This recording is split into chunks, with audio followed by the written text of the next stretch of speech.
All right. Welcome, everybody. I'm so excited to have Alison Mc Dowell here. And I just wanted everyone to know a little bit about why I'm excited. And that is because I've met only a few people like Alison in this journey, which is my life, who have seemingly figured out the meta context for really what is being architected all around us under, if you will, the, COVID response sort of notion. And I started to read your work, Alison, it was actually the fourth Industrial Revolution video series that my wife, Kelly, brought to my attention.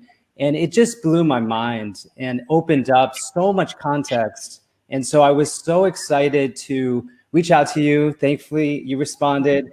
And you've been working on really just helping to bring people, if you will, this is a metaphor that's overused, the red pill, but with your incredible heart-centered, energy. That's the part that excites me, because Kelly and I go deep down the rabbit hole ourselves, and oftentimes it's so toxic, and you just don't know what you're doing, because if you share it and people aren't ready, they can really get upset and traumatized. And with you, your energy to me is such a great embodiment of what I know Kelly and I are working towards, which is to bring people awareness, but then not freak them out, and also deliver them some promise and some, model for how to engage the information positively.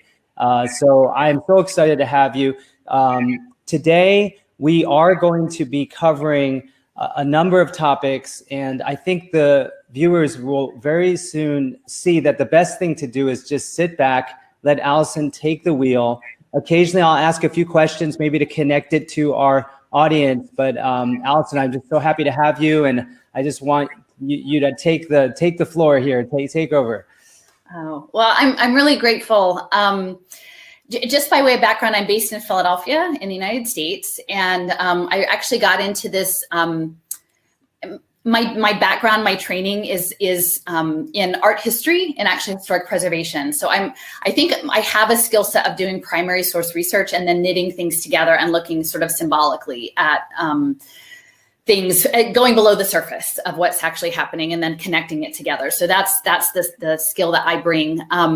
I think in some ways I'm really appreciative to have to be invited today, because I know that you have a very large listenership and readership, and this is information people need to know, because it's very deceptive, the ideals that are being advanced as being built around justice and equity. And my lens is coming more from, I say I was a recovering liberal and now maybe recovering leftist. At this point, I'm sort of politically homeless, because all the things I thought like that everyone would be with me at this point aren't. So I'm really just out. People sort of talk about me like I'm a scout, like out on the horizon, like I'm going out to sort of tell people what is out there and to give them information. So it's overwhelming, I will say, and I talk fast and I apologize and have a lot of material. So those are all of my personal foibles. So just bear with me, know that we are all human and we all have things we're good at and things we're less good at. But this will be recorded, I'm sure. I will share the slides, and it's almost like learning a new language. And a lot of it has to do with financial structures and derivatives products, which are not easy to understand. Most people do not understand them unless they're in that industry. And some of it won't seem to make sense. But I would encourage you, I have my own YouTube channel, just Alison Mc Dowell YouTube. It's really a basic little channel, but I have a whole series of playlists with other interviews. So if you're interested, you can go there and just really, I've had people tell me like they go to sleep listening to these podcasts, which is really just kind of funny to think about. But it takes some time. So give yourself some time and realize like, it'll take a few listenings to get there. So again, I'm here. I'm in this city. It's a predominantly Black city. It's a very poor city, and we are a target of a lot of this social impact investing that I'm going to talk about, because we are surrounded by very affluent area, Pennsylvania, the main line. And a large character in this sort of unfolding saga is the University of Pennsylvania and Wharton Business School. not exclusively, but they play a major role, and that is here in Philadelphia. So there are things that I have researched, and I came into this through advocating for public schools against school closures, and realized that it wasn't just about using data to privatize schools and to take profit off of children in schools, that it was something much larger. It was part of these larger derivatives games that were going to be set up, and that it wasn't just education. It was essentially every single public benefit service would be privatized and subjected to these investment markets. And that includes health and wellness. So health meaning, physical health, but also mental health and addiction treatment. So these are all things that I'm going to try to bring to today. I haven't had a chance to really speak to that a lot up till now, but I think it's really important.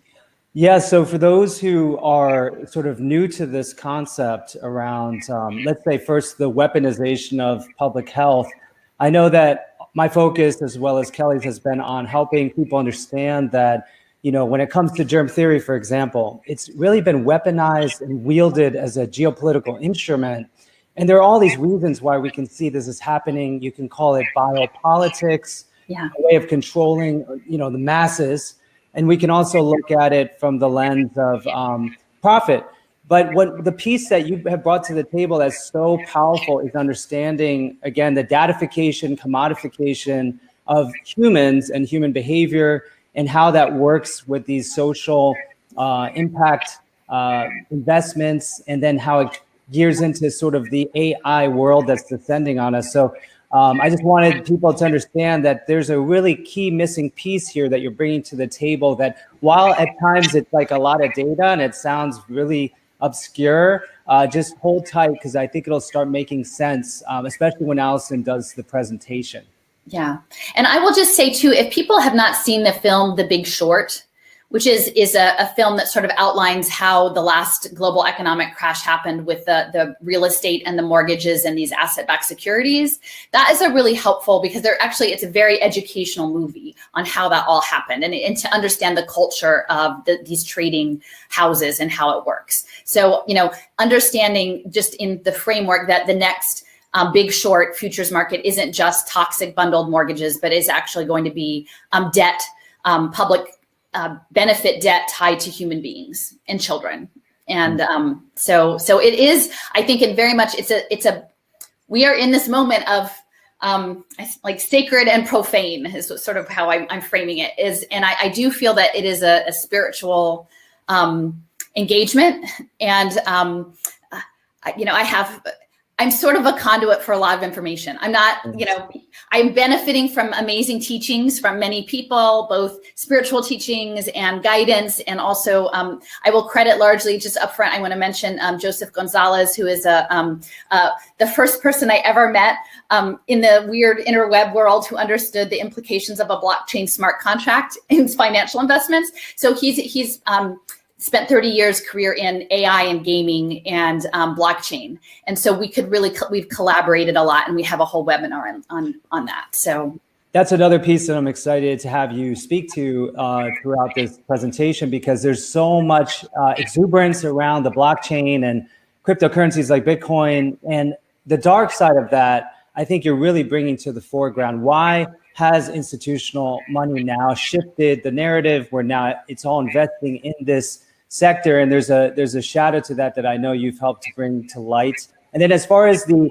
spiritual aspects of this conversation, what I've been noting is almost like an ontological speciation event, where we're going from those who are aligned and who've been allowed themselves to be captured by this digitalization of life in general, and those who know that nature and plugging into the rhythms of the body, it's so essential that we stay plugged in, especially while we navigate this global web that you're about to expose, because otherwise we can spin out and lose our center and become like the monster we are fighting, as Nietzsche used to say.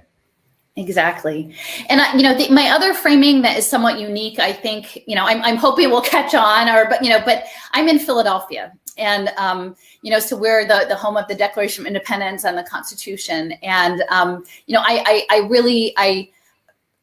appreciate the resistance efforts to these lockdowns and this controlled global demolition of the economy, and all the work that is being done in that sphere. I will say much of it is being framed around relying on these instruments, the Constitution and the Founding Fathers, sort of a patriot narrative. And I would just say there are quite a few in Philadelphia who've tried to surface some of the issues around the Constitution that, it was never inclusive of all people. And particularly what we're coming up against, I believe, is more digital enslavement. And in many respects, people being pushed out of their economic independence into a dependency on the state, which is very similar to what our nation did to indigenous peoples, right? We removed them from land and we made them dependents on the government. And then the government did not fulfill its obligations to its people. And so in that context, I just want to sort of frame that is what I bring to this, is that to questioning some of these underlying fundamental narratives, because I think in order to fully grasp that what is happening isn't an aberration, but actually a logical extension of where we started. But that there is a moment of redemption. Like there is this moment, like we are in this breaking down of everything. In my heart, I feel like maybe there's the chance that Philadelphia gets a do-over. Like maybe there's a chance that we could authentically make a world that is right and caring for the sovereignty of all human beings and all children. And so anyway. Yeah, I just wanted to add that, what I find so compelling about this sort of conversation is that, it's like that phrase about a text without a context as a pretext. And it's the historicity that you're bringing to the forefront. Some might call it karma, right? Cause and effect over many generations. I understand that to mean is once we learn the lesson, right, then we are able to graduate and be redeemed. And so that's what I feel is so powerful about what you've brought, Alison, to this conversation, is that meta context that honestly I have not heard anyone else speak to out there. I know there are others, but you're really the one so far for me. Yeah. Well, and I feel like I'm bringing these messages. I would encourage too, and maybe we can drop a link in the talk later, but there's actually a very formative speech by a professor at UC Santa Barbara. His name is Justin Leroy, and it's about social impact bonds. And it's, I think, race, finance, and the afterlife of slavery. Mm-hmm. And it is very much about the financialization of the slave trade, particularly the domestic slave trade. And, sometimes I actually even imagine that, like, maybe the people at Wharton, are they looking at early 19th century, like, financial transactions in, human bodies to set up this new system. Mm. So, again, I'm bringing forth the teachings that I've benefited from many other people and hoping that it resonates with folks. Yeah, whether we like it or not, everyone has tasted what it feels like to be enslaved or imprisoned in this, quote, pandemic. So what you're speaking to isn't academic. I mean, we're all now experiencing the digital prison, as you've also described it. Exactly. So let me see. Do you want me to can you bring up the slides, or do I bring up the slides? I can add it right now. Here we go. Cool. All right. So anyway, so I call this performing wellness. Because what I really want to talk about a little bit is about both the financial structures that are being embedded in the Medicaid and Medicare systems and the healthcare systems that is going to be framed as preventative health. But the preventative health, and I know that you guys are very familiar with, like, the terrain theory. They're not going to clean up the world to make it healthy so we can live in it. They're going to continue to poison the world and make us operate in this sort of poison, toxic, dangerous world. And then they're going to bet on our performance in that. So let me... And then they're going to blame a, quote, viral particle for all of those conditions. Right. It's amazing to have an invisible enemy, right, that you've made up in an equation, in computing. So I just for framing this, I threw this out last night because I was working on my slides up. I was up really late and then up early. And, I was just trying to figure out, are we already my friend Joseph already talks about, we're in the game. And I'm like, is AI in charge? Like, general artificial intelligence? Like, is this the cosmos? Is it AI? Like, who is running this? Because I've, continually have interesting things happen to me and come across the paths of people who are helping me on my journey. And it's interesting to sort of debate the mechanistic aspect versus the natural, energetic aspect. But this is someone's response to my tweet asking about that. And they said, maybe it's like this crazy Hollywood B movie with all of these paths. It's like those books, I don't know, I had them in middle school that were choose your own adventure. You need to read, and then you'd flip and they'd say, if you want to do this, go to page 77. If you want to do that, go to page 102. And you'd flip. And so there were all of these different optional endings. So even though what I'm putting forth seems very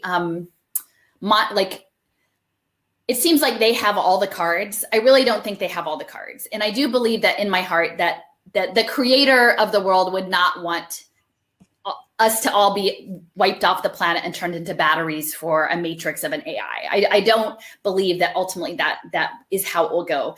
And if you haven't read, I try to read it once a year, but A Wrinkle in Time is a book that I read. It's a children's book, and it's kind of complicated because it actually talks about sort of quantum physics and space, and ultimately that in the end they are prevailing over technocracy. It is the evil force is called IT. And what prevails over IT is love. It is the love of a girl for her brother. And that is what overcomes what seems like the impossible. And so I have a one of my friends and advisors, but he promises that there is an amazing gathering in the Valley of Love after the zombie apocalypse. So I'm kind of going with that maybe it's all fixed out there somewhere already. And we're just sort of going through these different quantum, dimensions along the way and doing our crazy, terrible Hollywood B movie version. And we will get there. But that's sort of my intro framing. And then also one of the other people that I draw on a lot is who I believe is really a prophetic voice for this moment is John Trudell, and also his wife, Tina, who was murdered in a house fire with her children. And I think in many respects, the Indigenous worldview has always been a direct threat and confrontation to this mechanized so-called Enlightenment scientist version of the world. And John Trudell has amazing speeches, but one of the things that most resonates is that he says that we have a responsibility to use the intelligence given to us by the creator to go up against this machine of technologic. And we're not the first. Other people have put themselves up against this machine of technologic. He puts a hyphen, technologic, but that we have to be thinkers, that we can't just sit back and believe, because believing is passive and thinking is active. And so I do feel like those of us who can see what is unfolding right now, that we should take that into our hearts, and even, though these challenges can really get us down, to know that we're doing this important work. Like if we can see it, that we are here to do this important work. If I could add to, the thing about the binary sort of cortex, it's totally perfectly complementary and capturable by the technocratic system, but the heart, as you're speaking to, is not, and it is infinitely more intelligent, can grasp infinitely more. So that's where I really love what you're saying, and just would remind people out there that that's really the answer to how we overcome this. It's not going to make sense up here, but it will in the heart. I think so. And I think, well, I'll talk a little bit more about like energetic and electrical systems later on, because I do think, and I'm learning more. I've learned so much during this process, but that energy flows is very central to all of what's coming, well, all of what has happened in the past and all of what's sort of flowing forward. So this is actually, I would encourage, and maybe we can include this link as well. This is from my education world. But when I was doing research around education and education technology, there was a rabbit hole, and it was called an entity called Global Education Futures Forum. And the head of this, his name was Pavel Leksha. He was based out of Skolkovo, which is in like the Silicon Valley of Russia. And he's a transhumanist.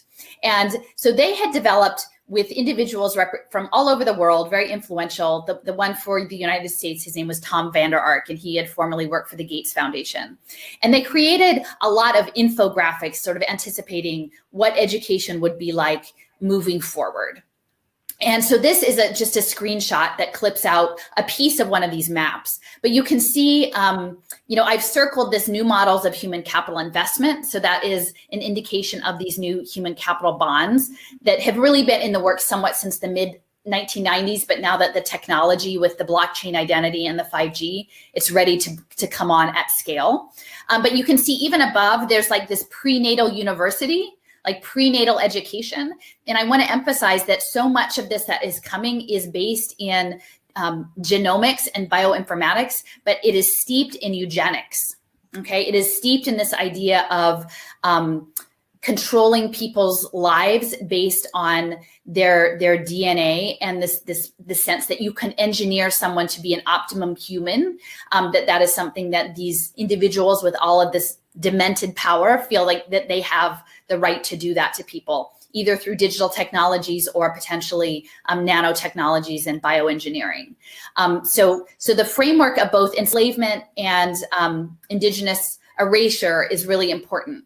So again, I had mentioned earlier about the Indian reservations, and actually this is another piece. I'm in Pennsylvania, so Carlisle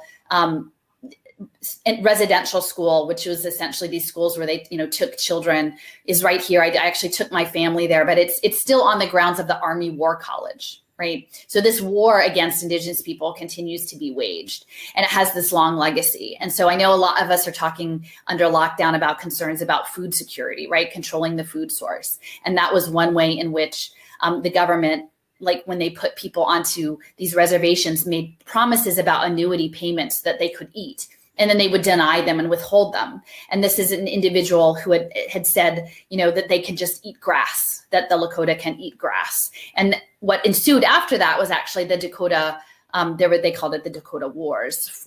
And as a result, actually on this date, and this is why it's so significant, like there are these synchronicities, right?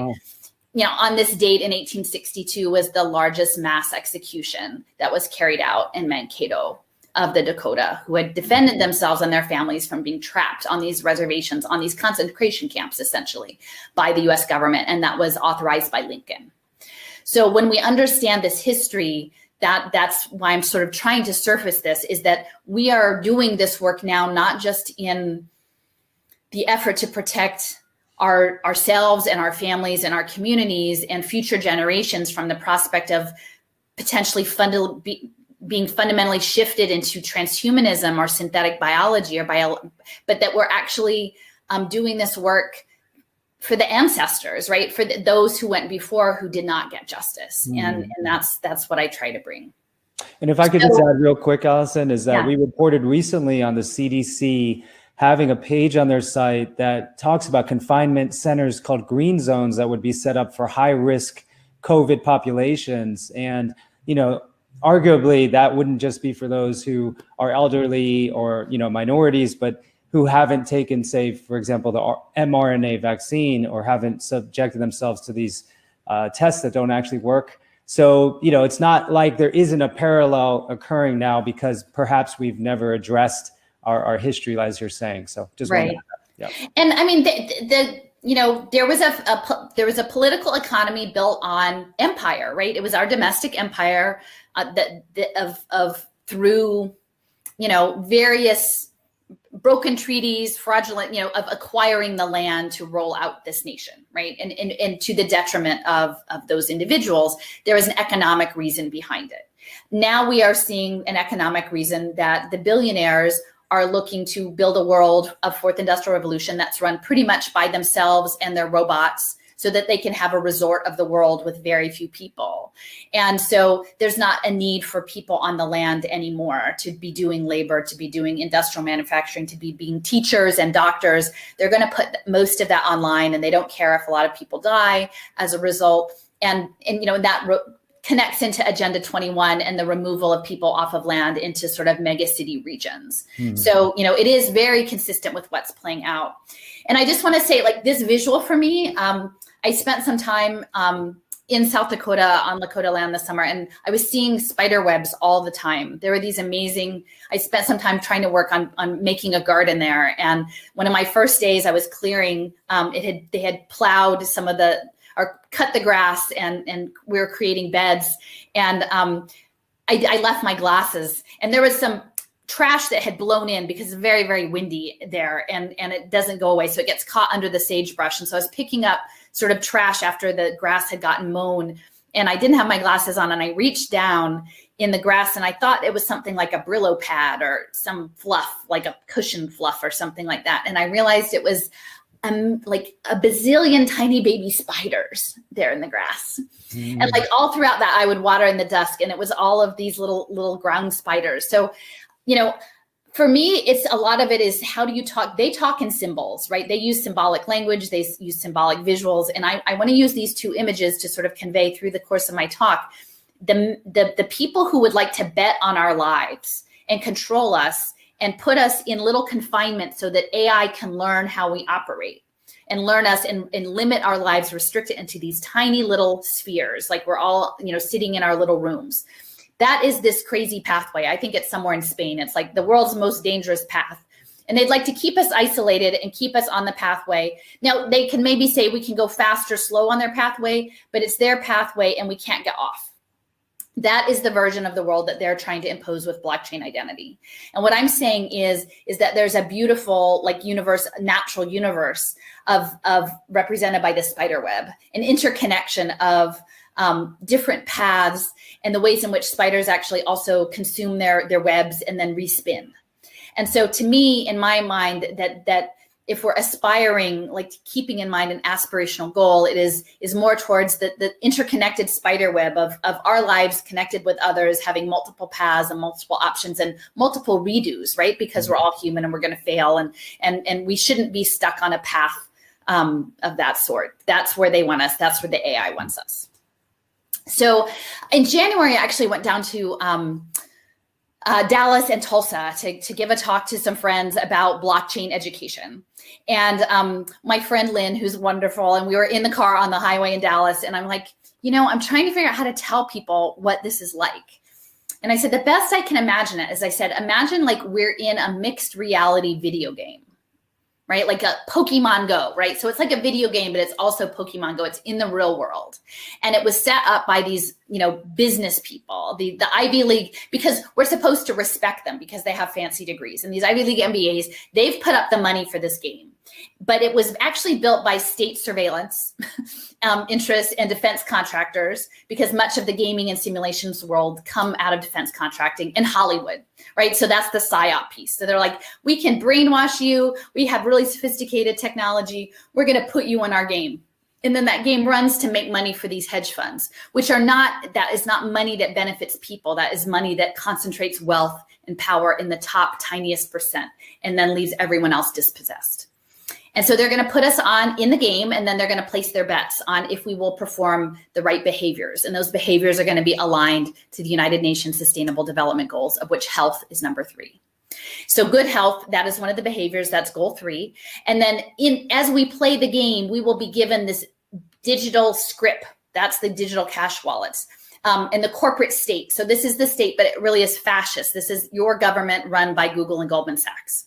So they will give you script if you behave in their maze, and that the people who are managing this maze are the nonprofit entities and also the faith communities, because many of these powerful faith communities also have large pools of assets, including the Vatican, because we've seen recently about their alliance that they've made for inclusive capitalism, and that they're the dungeon masters. So just like sit with that for a minute. And that's what we're looking at. And I know it seems outlandish, but I make these maps. And this, to my best ability, is my understanding of where things are going. Alison, have you seen Social Dilemma on Netflix? I haven't watched the whole thing. I mean, anything on Netflix, is doing their work. I mean, I agree, but that was what was so crazy about it, was they showed this digital twin concept, and it's a grotesque horror. So I was just going to confirm, for those who think this sounds crazy, it's actually being documented out there even by these very big tech firms that are in collusion with the project. Yeah, I would say, I know like Shoshana Zuboff gets a lot of traction out there. I mean, she's a professor from Harvard Business School. So clearly she's sitting at the table of the people who are building this machine. And I know she was at a gathering with Kevin Werbach, who I'll talk about later, from Wharton. Another book that I do recommend is Surveillance Valley by Yasha Levine. And he really frames the internet as a military enterprise. And so I think those of us who lean more towards like an anti-imperialist peace framing, that book is very vital. And it also plays into some of the discussions around blockchain moving forward. Can you find liberation in the master's tools? Can you navigate? Are you going to find freedom in a technology that is fundamentally militarized? And to me, you know, I have my own personal understanding that I would say no. Maybe other people are still convinced that it could be otherwise. But in this, I just want to say, you know, Gates provides a lot of cover for other people. Michael Bloomberg, I think, is perhaps even more dangerous. And these two have, you know, teamed up. They've collaborated together. They worked on the domain awareness system for New York City, which was their coordinated facial recognition camera security apparatus. They go way back. So these guys are a formidable pair. You know, Bill Gates, his job is to get us all tagged into the human capital system through the vaccine platform. And he also has ideals, you know, running the GMO foods and the, you know, private for-profit prisons and a lot of other things he'll make money on. But his job is to get us on the blockchain. Michael Bloomberg will then run the global police state. Okay. And he will do that. The global police state will not look the same as we understand the carceral state today. It needs to go beyond the new Jim Crow. The new version will be an open air global prison run perhaps a little softer, I won't say much softer, by social workers and healthcare providers. And your body will be your prison, you know, in a sense. So that is their framing, is what they would like to see it. So next to it, though, I juxtapose. I spent some time, like I said, in South Dakota, actually, and this place is Promise, right? And so that's very symbolic, actually. And the more I think about it, they don't control. I mean, literally, they don't control that because that's indigenous sovereign land. But they don't control the cosmic entities, the sky, the sunsets, even at these microscopic levels, and the wildflowers. They don't control all of it. They control some of it. And I think we can sometimes get caught up in feeling like they can control everything, but they don't. They don't control everything. So this is a very interesting thing to me. And folks who maybe have a more familiarity, you know, the occult aspects of this, the sort of Freemasonry, the going way back is not my strength. But I feel like it is very significant that Michael Bloomberg established his European headquarters in London, and which is a center of blockchain. But this opened in 2017, I believe, and he built it over the archaeological remains of this temple of Mithras. Wow. So it's pretty serious. I mean, he had money; he could build it anywhere, right? And that is where he built it. And so Mithras is this god of sun, justice, and contracts. So I really want to point out contracts, because the video game world that they would like us to live in is based on this presumption that the world, our engagement with nature and the physical world and the built environment, will be mediated through digital contracts. Okay, that our ability to engage or not engage will be predetermined by our status in the world. And we're already seeing that with the mobility biometric passports, but that will go at a scale that we can't even imagine. And that Black Mirror episode Nosedive is sort of predictive programming for that. Your social credit score dictates what you are allowed to do in society. So this contract piece, and I just found this morning, is very important. The idea of these Ethereum smart contracts tied to social credit scoring is part of the Internet of Agreements. And this is a company, Materium, also based in London. And for people who are more familiar than I am in the sovereignty movement, is that the understanding is that the blockchain center needed to be London because that was the center of maritime trade law. Mm-hmm. Okay. Also, just if I could add, the city of London is a really important piece of the equation too, as far as understanding who's really controlling a lot of these things. So that's for those out there who want to research this deeper. I would look at that too. Yeah. So the maritime trade laws, the cloud. What is the jurisdiction of the cloud? Right? This is what Yasha Levine asked. Who runs the cloud, right? A certain type, a small subset of individuals. What are legal jurisdictions for digital twins in the cloud? And these are all things that we need to be thinking about. It's a new form of vocabulary. And those who are rolling this agenda out are very familiar with it, but it's something that we need to become more familiar with. So I had mentioned before that this is going to align with the United Nations Sustainable Development Goals. Most people, if you have not looked at them, you might presume that they are mostly about the environment, right? That's what Extinction Rebellion, that's what sort of the corporate wrong kind of green has framed it, that it is about saving the planet. 2/3 of those goals, there are 17, are actually about managing poor people. They're about managing poverty. And so this is about this new version of inclusive capitalism. And clearly a hinge in this is managing global health. And I did not appreciate this until pandemic hit. I did not know what the trigger for this rollout was going to be. Clearly it is the pandemic. And so I'm spending more time looking at the health side because your status, essentially, you are presumed to be guilty of living in a human body. You're guilty because you might be a threat, you might be toxic until you are managed through our technological systems. And in that way, your body can then become the limiting factor in your life experience, right? Where you can go, where you can move. And I'm trying to, hopefully, if people are listening around the immigration rights movements with global geofencing, because the individuals involved in this who are remaking nonprofits for data-driven government are, one of the major ones is Hewlett Packard. They're also the ones putting laptops for digital education in all the kids' hands. So Hewlett Packard is running the border, biometric border control in Gaza, which is in my mind, fundamentally the prototype open air prison. So we need to understand that Hewlett Packard has remade nonprofits for data-driven investment and that they are running education sectors. I would not be surprised if they're also in the healthcare sector and that they're doing border control, which at this point, if you cannot prove that you are safe, quote unquote, as a healthy being with all the right papers, you may not be able to leave your house. Like your geofencing could be your front door. Your geofencing could be, okay, well, we'll let you go 5 miles from your house. Well, you have to stay in your state. You know, they can essentially, through satellite geofencing, control people's mobility. And all of our care, all of our social care has to become platformed for these deals that I'm going to be talking about because it all runs on data. It all runs on data analytics. And that's where, again, the energetic system, the electrical engineering, we have to be turned into data, these binary ones and zeros, to be processed through these systems to have profit extracted from our bodies and our social relationships. So the reason that we're losing our education and our in-person education, our in-person healthcare, our in-person therapy is because of these deals, because they will need to extract the data and the predictive analytics out of these online platforms in order to run the next version. Alison, if I could just jump out here a second. So, you know, in this window, I've been doing a lot to try to bring awareness to the fact that they've just redefined our body as a threat to the world, basically, you know, because we have a microbiome, we have a virome, we have exosomes. So therefore, we are potentially, you know, bioterrorist vectors.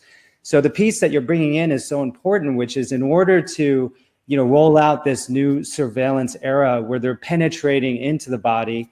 And then we can talk later about, you know, sort of the cellular colonization, which you bring up in one of your presentations. They're now transforming that surveillance into data, which is then a new capital market. But it all fits in now so much better in understanding why they would do such a thing. Because most people are like, they can't believe they would just do this, you know, but now it makes more sense given what you're bringing to light. Well, and the interesting, so again, and there's language around it, right? The full Babylon service. I mean, it's kind of in your face what's going on here, that they're going to use their data analytics. Like, look, you know, now we're all going to experience everything through our phones for the full Babylon service. And, you know, it's very strange because I don't like normally, like my mode of operation really is primary source material, like looking at people's LinkedIn's, looking at World Bank white papers, listening to webinars of what the industry is saying that they're planned. It's not actually hidden if you're willing to synthesize it. And I think the reality is that most people who are pulling down a 6-figure salary in one of those spaces are not in a position to question it. And then most people who are most impacted, the poor, are living their lives and they certainly don't have time to spend weeks and weeks and months poring over this material. So I'm in a really kind of a singular space to be able to do this work. But it also lays on the land in Philadelphia, and it, you know, it has this history. And when you spoke about the microbiome, I'm trying to remember, his name is slipping my mind, but in the 1694, this Silesian monk came to Philadelphia to await the end of the world with 40 monks, and they were waiting for the woman in the wilderness. And they were out in what is now the Wissahickon Park. It's in the city of Philadelphia, and they were alchemists, and they did very interesting choral singing, which I find interesting. And his cave, Kelpius, Johannes Kelpius, the Kelpius cave is still in the park. And the cave is really more like a spring house, right? But it's an underground room with a door. And there's a monument right outside. It's in the public park. You can go see. And it's from the Rosicrucians. And evidently Kelpius was the first Rosicrucian in Philadelphia. And so this monument is from the Rosicrucians honoring Kelpius, and it's this granite monument. And on the side of it, so one day I wanted to go see it, and I had connected with someone. Some people in your audience may be familiar. He's a very interesting guy, does very interesting research. His name is Roz Ben, and he's a geomancer, but he looks at art and history and some of these other like sort of hidden histories. And, you know, he had said his thesis is that Ben Franklin opened the gates of hell in Philadelphia with Prometheus. And it's electrical, again, more electricity, which is very interesting. But he had told me about this cave. So I'm like, I'm going to go see this cave. So I saw the monument on the side of this monument.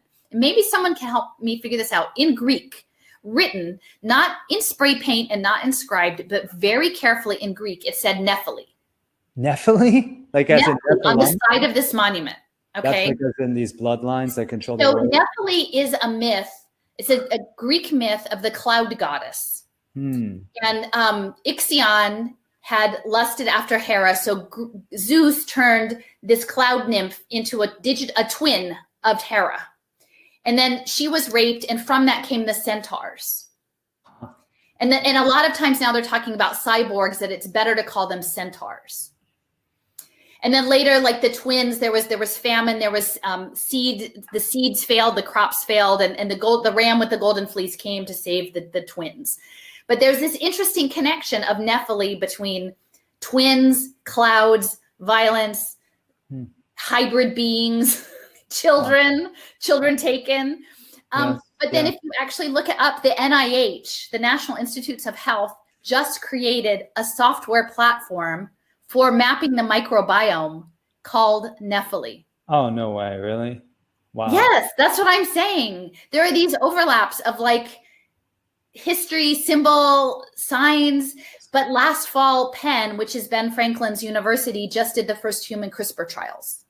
So there are all of these layers going on. I'm not trying to be, but I think it's significant that there are these histories that need to be integrated, that people who may have access to other knowledges are know this and are using it. Well, Alison, I just want to point out to those out there who also have been experiencing this, when we see people don these masks, call them submission signaling, it is such an occult-like vibe, because we have looked at the evidence in depth and there's very little but some equivocal evidence as far as them being in any way effective at preventing transmission of community-acquired respiratory viruses, and as well, a lot of literature on their potential harm.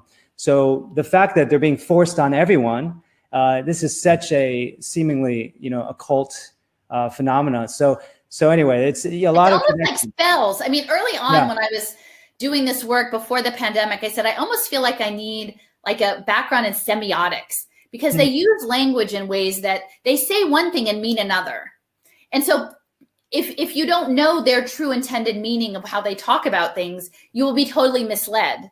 And I have a lovely community elder, who's always, she's like, Alison, you need a glossary. You need a glossary to interpret what they're actually saying. But I feel in some ways this, like a spell, they have used language and imagery to cast a spell over so many people, and that they have, it's interesting. Well, and finally too, as far as this differentiation between the mythos and the logos, is that there was this bifurcation, and then we thought one sector of human experience was just sort of like, fiction, and then this is logic, rationality, what's real.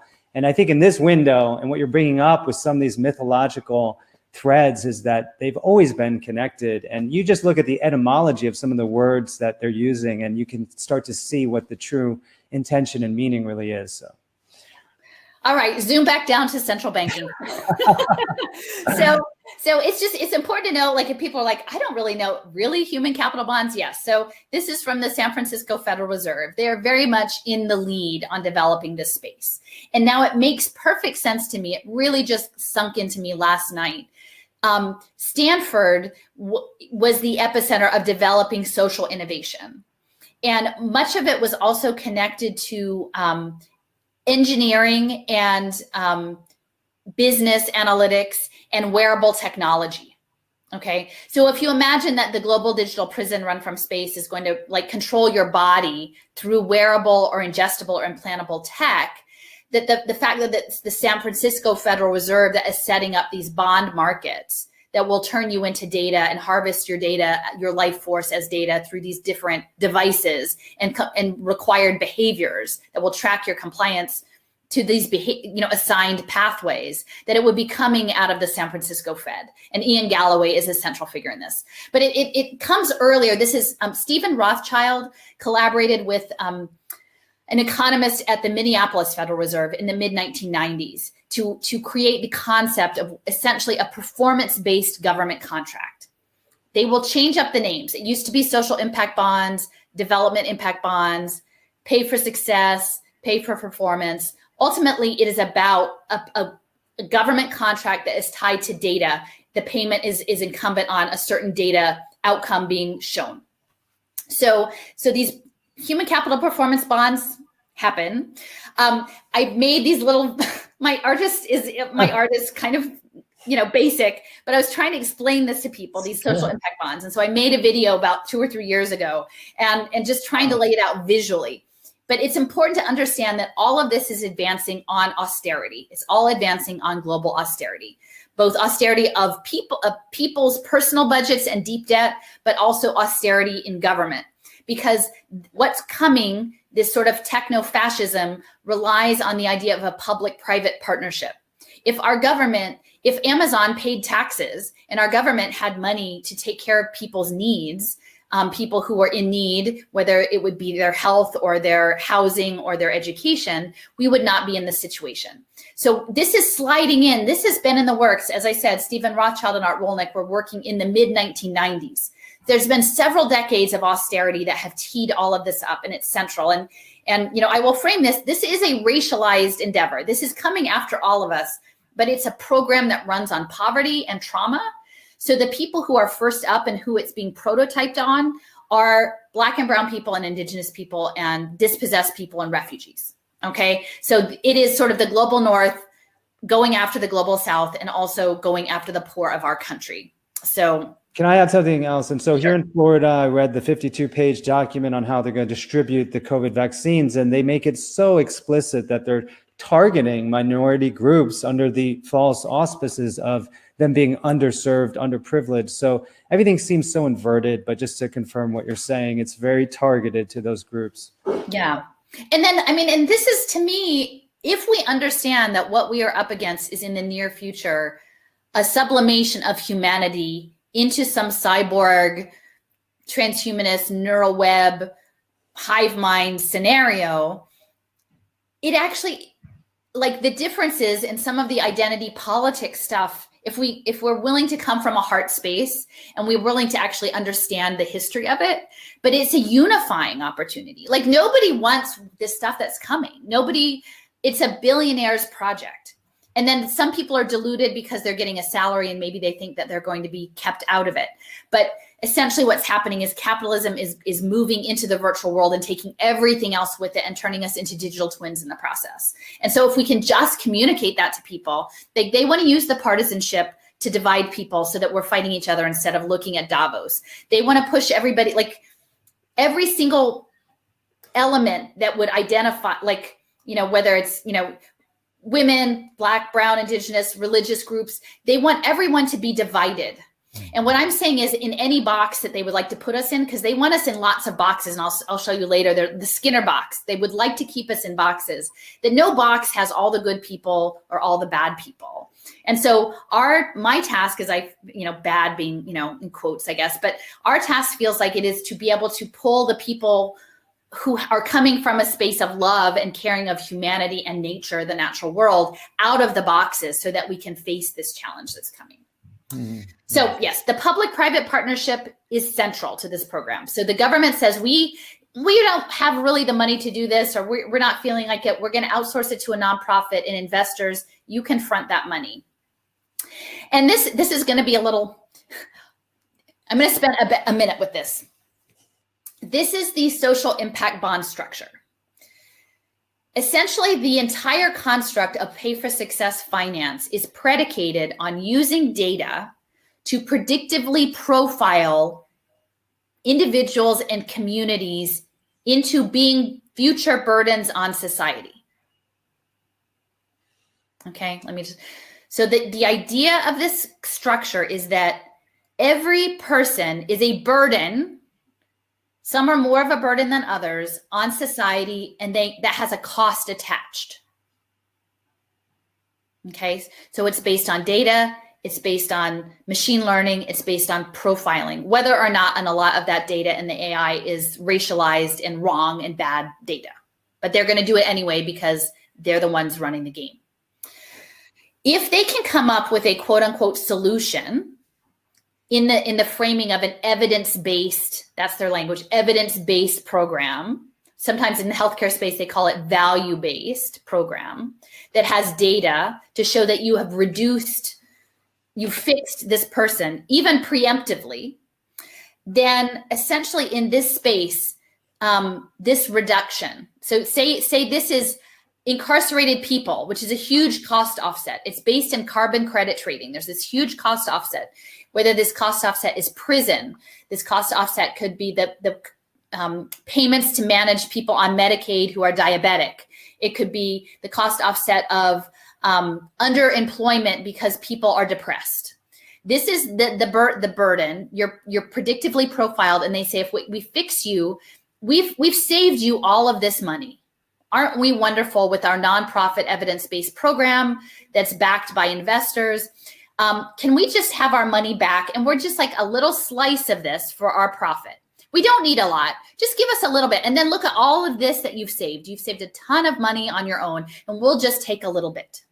Okay. So that is the narrative of this structure. Look, everybody is broken. We're going to fix you. The fix, remember, has to be data-driven. So that's why you have to have a Hewlett Packard Chromebook or, Chromebook. That's why you can't go see your doctor. That's why, my elderly father with dementia that the Alzheimer's place would only do tele appointments. Tell me how that works, right? That's why we're going to be slipping sensors in babies' tunics to listen to their parents talk to them because they need the data. Now, this profit in and of itself is not much money. And that's what people say. They say, well, they must be doing it, JP Morgan Chase and Goldman Sachs, out of the goodness of their own heart, because it's not that much money, right? They're not making that much money on it. They're just doing it because they care about kids having pre-K, or they care about people returning from prison having a job, or they care about people having healthier, more nutritious meals. That's not true. They need it to move their money. And so the big money is going to be in creating hedge fund markets. They are going to securitize the debt on the program investments. They're going to securitize that debt, and then they are going to trade it on global markets. But they cannot run this game of hedge fund trading. Like I said from the beginning, imagine the mortgage, the asset-backed securities now are toddlers, pregnant women, the lonely elderly people returning from prison. The debt tied to all of those people is securitized and traded on global markets. And this is not just US, right? Like if you're in these programs, the debt attached to you is being bought up by SoftBank, the Vatican, the Saudi Sovereign Wealth Fund, all of these different, your pension funds, Kaiser Permanente, TIA, Kraft, they're all putting a chunk of you. You're just part of somebody's portfolio. And that's what it goes back to that early slide. So, it may not make sense. It may seem crazy, but if you understand that the whole asset-backed securities and the collateralized debt obligations of the last time were crazy, they're just making it a game, okay? But they cannot play this game if this structure does not exist. So basically, if the system doesn't exist, they cannot play the game. So they must create and be able to scale this. It has to scale, and what they need to scale it is they need blockchain identity, and they need 5G, eventually 6G, to track you in real time in the surveillance state to inform the securitization and the gambling on that by the hedge funds. So just to confirm, so on the primary level of the narrative they've laid down, it's predicated on things like humans are a burden, they're going to have a negative impact like carbon footprints or poverty, whatever. and then they make it look like they're being, philanthro-capitalists, and they're trying to help the world by, making a little profit, but on a secondary, tertiary level, they're securitizing and they're creating a derivative market that could be worth trillions of dollars. And it's similar to the credit default swap mortgage situation, the crisis of 2008. Yeah. So it just sets up bubbles, and they control and profit off of misery, basically. Yeah. Right. And I will say, so I'll show later, I make these maps, these big maps. And so some of the debt is going to be, is my understanding is there's three primary areas.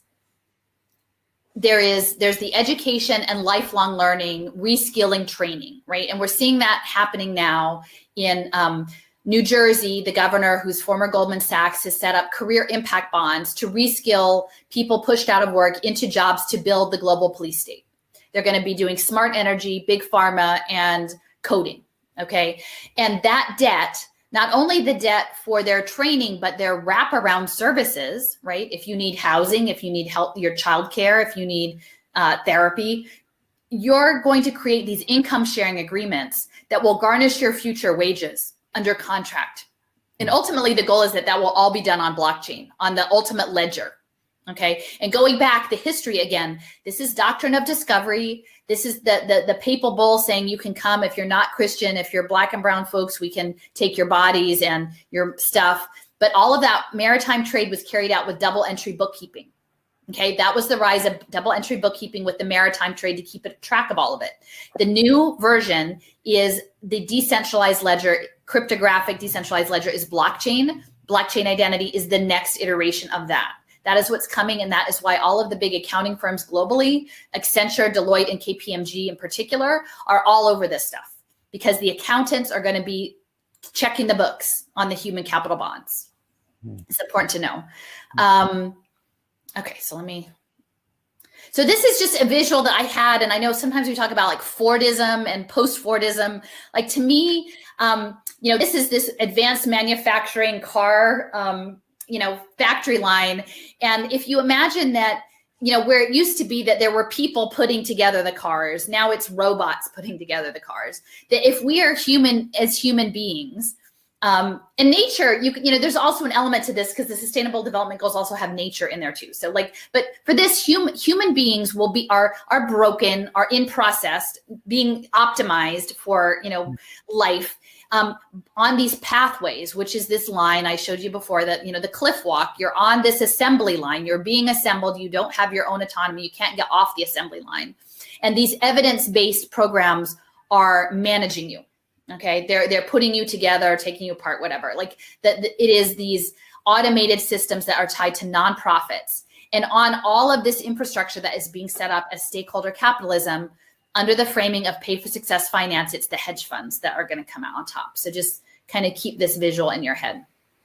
So I just have this infographic just to sort of highlight again how this works. We have austerity, right? We have these outcomes-based contracts that are built on the austerity. You create a narrow success metric, okay?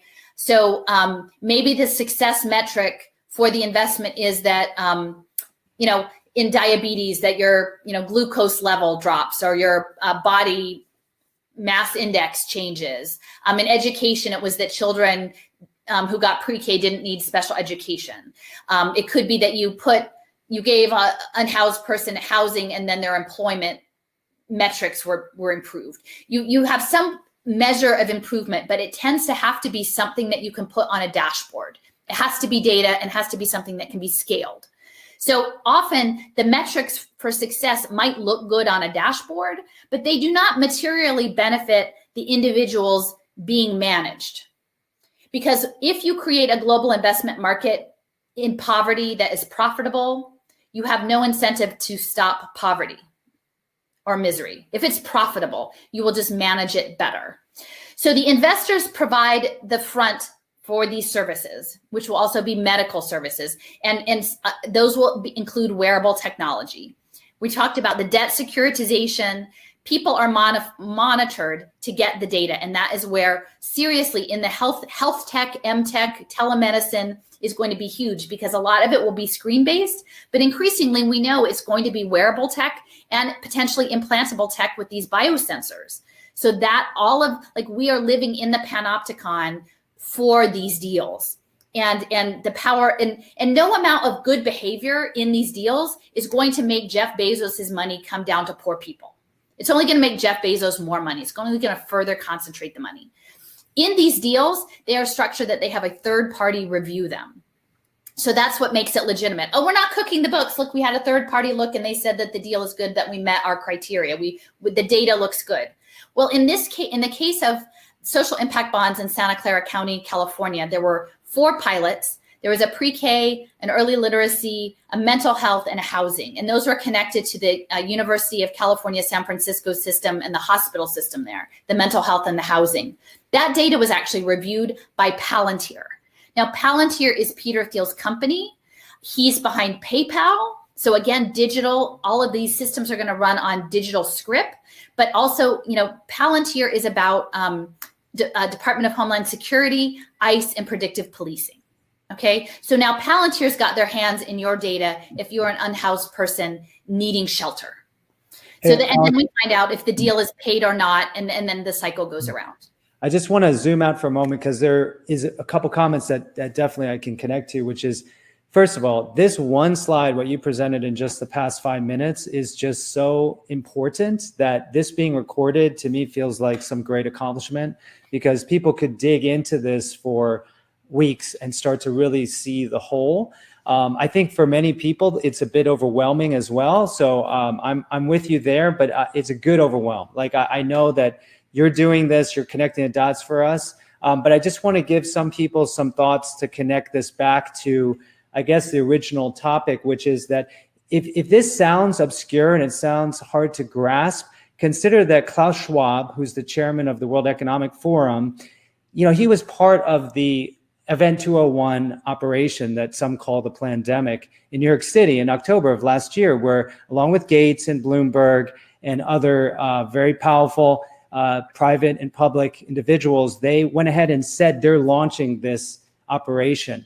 And this stakeholder capitalism concept is fundamental to this new world that Klaus Schwab and his cohorts over there in Davos have said they're going to try to bring in under the sort of auspices of bio health security and COVID-19. And this is going to be no property. You're going to rent everything. You're going to be happy, and you're going to live in this surveillance state. So just keep that in mind. What Alison's talking about is absolutely what's unfolding around us, but she's kind of going to the inner workings of it in such a way that I really feel this is going to provide us activists and people trying to connect the dots an essential document that we can share with others, get it out to as many people as you can. It's not all going to make sense immediately, but if you stay with us here by the end of the presentation, I feel like you're going to download something extremely important that will help you to anticipate the events that are unfolding. And hopefully, with the way we end this, we'll give you some tips on how spiritually we can work together as activists to really have a chance against this operation. So sorry to interrupt, Alison. I just saw some comments. I wanted to just give them a little context. It's a lot. I mean, and the thing I want to point out too here are these little bubbles, the hedge funds and then the shorting, is that this is being sold to everyone largely by Michael Bloomberg. And again, Michael Bloomberg sort of owns dozens, if not hundreds, of mayors and municipal officials across the country, especially in mid-sized cities, and also in Europe, in the EU, and in India. Okay, and so he frames this as what works government. It's tied to this impact management project, and they're saying that it works, and this is fully bipartisan. This is advancing in a fully bipartisan way. And the framing is that if you're fiscally conservative, you say, well, we're only paying if it works, so it must be a good deal. And then the people on the liberal side are saying, well, we feel really good because we know people have needs that are being met, right? And so so it's sort of like free market in human beings, but people's needs are being met. And they're framing it as a win-win. But what they're forgetting is that once you securitize the debt, someone is betting that you're not going to make it out. Right? Like you say you come up with a mental health social impact bond. You can't say that even if the metrics say that the performance metrics are that reduce suicide rates, if that debt is securitized, some AI out there running a hedge fund is going to say, I'm going to bet there's going to be more suicides. Right. Wow. And what I want to actually put out, and this goes to what I'm going to sort of move into next, is that we are operating in worlds where these systems are increasingly connected to smart environments, such that it is not inconceivable at some point in the future, the AI running the hedge funds could change up how individuals or populations are able to function in their environments, their smart environments that are run on sensor networks, or even sensors in their bodies, to make the outcomes that are profitable to them happen. Just like sit with that for a minute. And I think a lot of people who are coding these things are not anticipating that it would ever get away from them, right? They imagine themselves to be good people who are doing the right thing. How could they ever be doing something that could be a problem? And what I'm saying is that this is a machine. This is actually a profane structure that we are all in. And I'm not wagging fingers. I mean, I'm able to do this in no large part because I have a spouse who enables me to have a part-time job and do this work. I'm not saying any of us are blameless. We're all in it to some extent. But increasingly, we are going to be going down this road where you have to have your eyes open and find points of resistance and find common cause with every step. Or we could very easily end up in something where a decentralized autonomous organization, which is a company run on blockchain, say Bill Gates or Michael Zuckerberg, put their money, their quote unquote philanthropy, capitalist money in a DAO to run these hedge fund shorts. It's not out of the question. I will also say that in this game, and I've seen this in the education sphere, is that the logic of this market indicates that they want a profile of a broken person who will, with few, not much investment, show good returns as data on a dashboard. So if you are someone with a lot of trauma, who doesn't have very good prospects for being improved by your intervention, they're probably not going to put you in their trial, their program. If you're someone who isn't all that broken, you've got some baggage, but you're not that bad and you don't have a lot of growth potential, you also are not going to be a good fit for a portfolio that is prioritizing profit. What they are looking for are people who are very broken, that with a modest investment, quote unquote, into a solution can be rapidly fixed. And I will say in this, I feel very strongly that genomics will factor into this and epigenetic trauma, because Chan Zuckerberg is playing a major role in this space. And what is needed for these games and the predictive profiling is interoperable data. That interoperable data in the healthcare space will be your electronic health records tied to your digital identity. In schools, it was DataZone was the model in San Jose. It was backed by the Packard Foundation. And also then Chan Zuckerberg scaled it. And now they scaled it into something called the Silicon Valley Regional Data Trust. And at the launch of that event, Priscilla Chan was the keynote, but there was a panel discussion and David Hausler was in that space. And he's from UC Santa Cruz, I believe, and he put the human genomic sequence on the internet. So if the idea that these impact markets are going to be built on interoperable data that's being set up by Chan Zuckerberg, and they're inviting David Hausler to the launch of this, that's very significant. To me, that says there is going to be a genomic element in the profiling. And I think this also plays into what we saw with BlackRock, I believe. Is it Blackstone? Blackstone bought Ancestry.com. That these predictive profilings on your human capital are going to have genomic elements. And again, talking about it being racialized and coming from a space of eugenics. So fourth sector fascism, they need a new instrument to run capitalism again. That's the frustrating part. Everybody on the left, or so many people, were looking like, look, the whole system is falling apart. Great, it's going to be our turn. We're going to have some other option that is more just or more fair to the people. That capitalism cannot possibly hold under this. Look at the lockdowns, it's all falling apart. It's because they're not engaging with the material that I'm sharing, which is really frustrating. Essentially, what has happened is that capitalism must continue to grow and the cash must move. And in a world of finite resources, because clearly, we are mining and polluting and, the water and the air and harming, our fellow beings and, animals and plants in the world. Like, we're causing all of this harm in our consumer culture. For that to continue as an economic growth model, it needs to be virtualized. It needs to go into it needs to break through the wall and go into the gamified space, and that's the digital twinning. So capitalism has jumped into and has probably been in there for a while, and that's what you see with Minecraft and other things where you have virtual world building and virtual spaces where you can even own, in gaming, really, digital assets. You own property and items in a digital space, and that is actually what blockchain was intended for. Blockchain was created to track digital assets. And those digital assets are not just fiat currency. They're anything. Your digital asset could be your sword in a game, right? It could be the little outfit that your third grader earns for good behavior in the classroom behavior management system. Any of these digital assets are going on blockchain. So it's gone into the virtual world. They need a new model because old version capitalism is not working. They need essentially fascism, which is the corporate takeover of the government, and it's going to be called the fourth sector. So the third sector used to be called nonprofits. The fourth sector is benefit corporations, and it's a hybrid of public-private partnerships. So they're saying we're companies, but we're actually good companies. We care about people.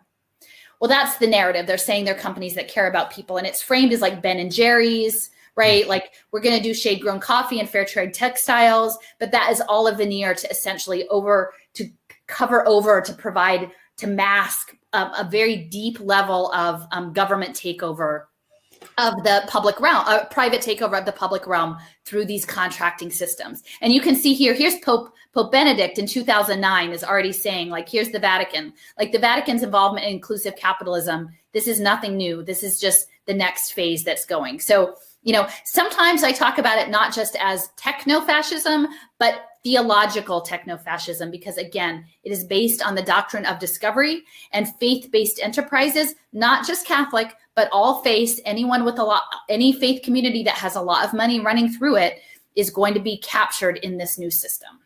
Alison, I was looking at one of your presentations yesterday, and even I got really ensnared by this B corporation concept. It sounded so good. I was like, well, Agreement Info should be a B corporation. And then right there, you show that it was architected by the Rockefeller Foundation, which was such a red flag for me. I know. Well, that's why I say, like, when I was like a few years ago talking with a person, a friend and, somebody of a lot of faith. And he said, you're a Jeremiah, like, you're supposed to do this. And I'm not saying I'm doing because I'm better, I'm smarter, or anything.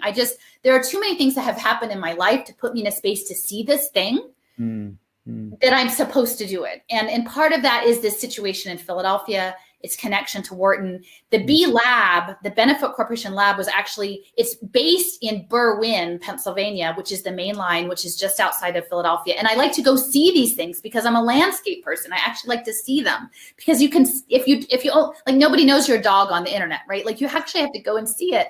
And I knew, so this is Judith Rodin. She was the former president of the University of Pennsylvania.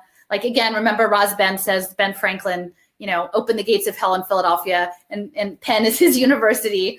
And so when she stepped down, she became the head of the Rockefeller Foundation. Mm-hmm. And so right up in the lead in and the direct aftermath of the last global economic crash, the Rockefeller Foundation was setting up this entire global impact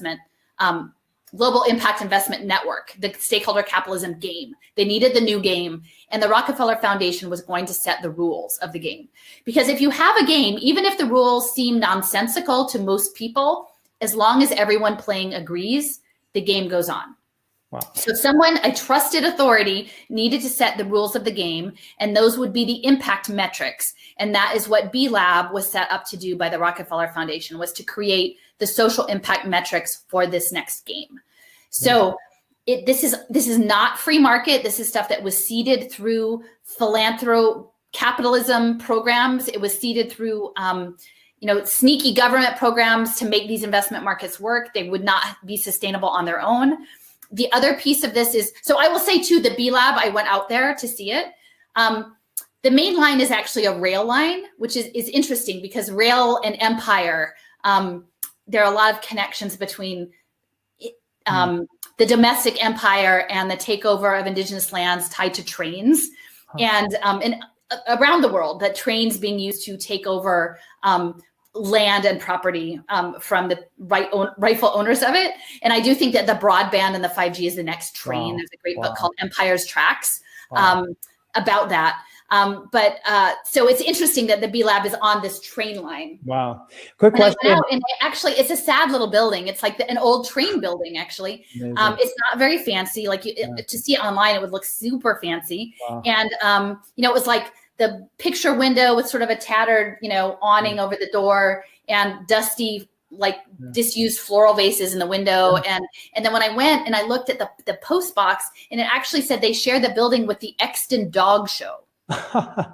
Wow. Well, that's like in Basel, the International Bank of Settlements once was in this really nondescript old building that no one would have known was like the heart of global, finance and control. We had a question though, because there was a long pause after you asked the question around what would shorting the social impact bonds look like, or what is that? It's sort of like a nefarious implication, but could you spell that out for our listeners?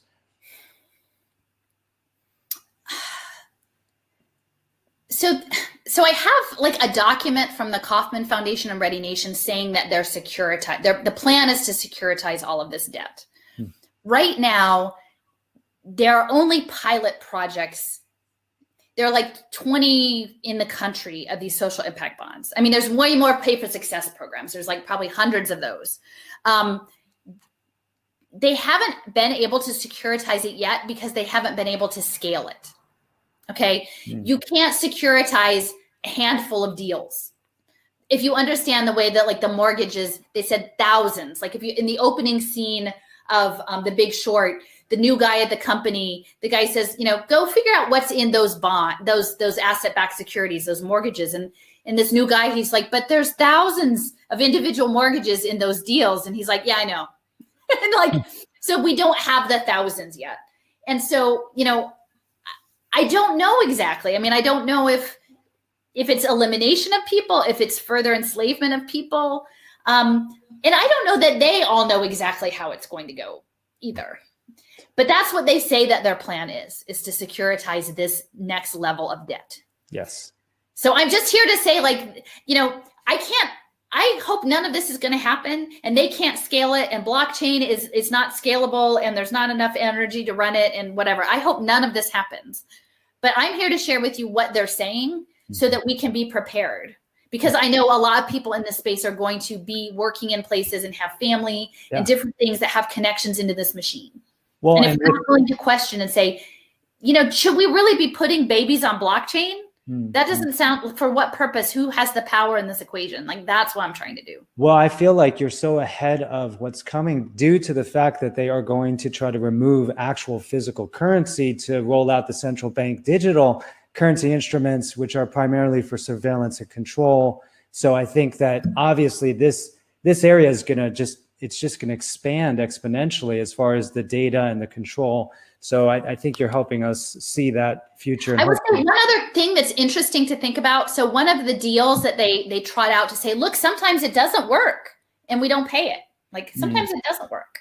Is the Rikers Island social impact bond. And that was the first one that was brought. This was started in the United Kingdom by Sir Ronald Cohen. He's a Harvard MBA. I think he's probably very deeply tied in the sort of central banking dark shadows stuff. But he set it up in the UK. They have quite a robust social impact bond architecture there. He brought it and he backstopped the deal. So he said, if the deal fails, I'll still pay the investors. Okay, so Bloomberg Philanthropy backstopped the deal. I think it was with Goldman Sachs, among others. And it was for youth incarceration.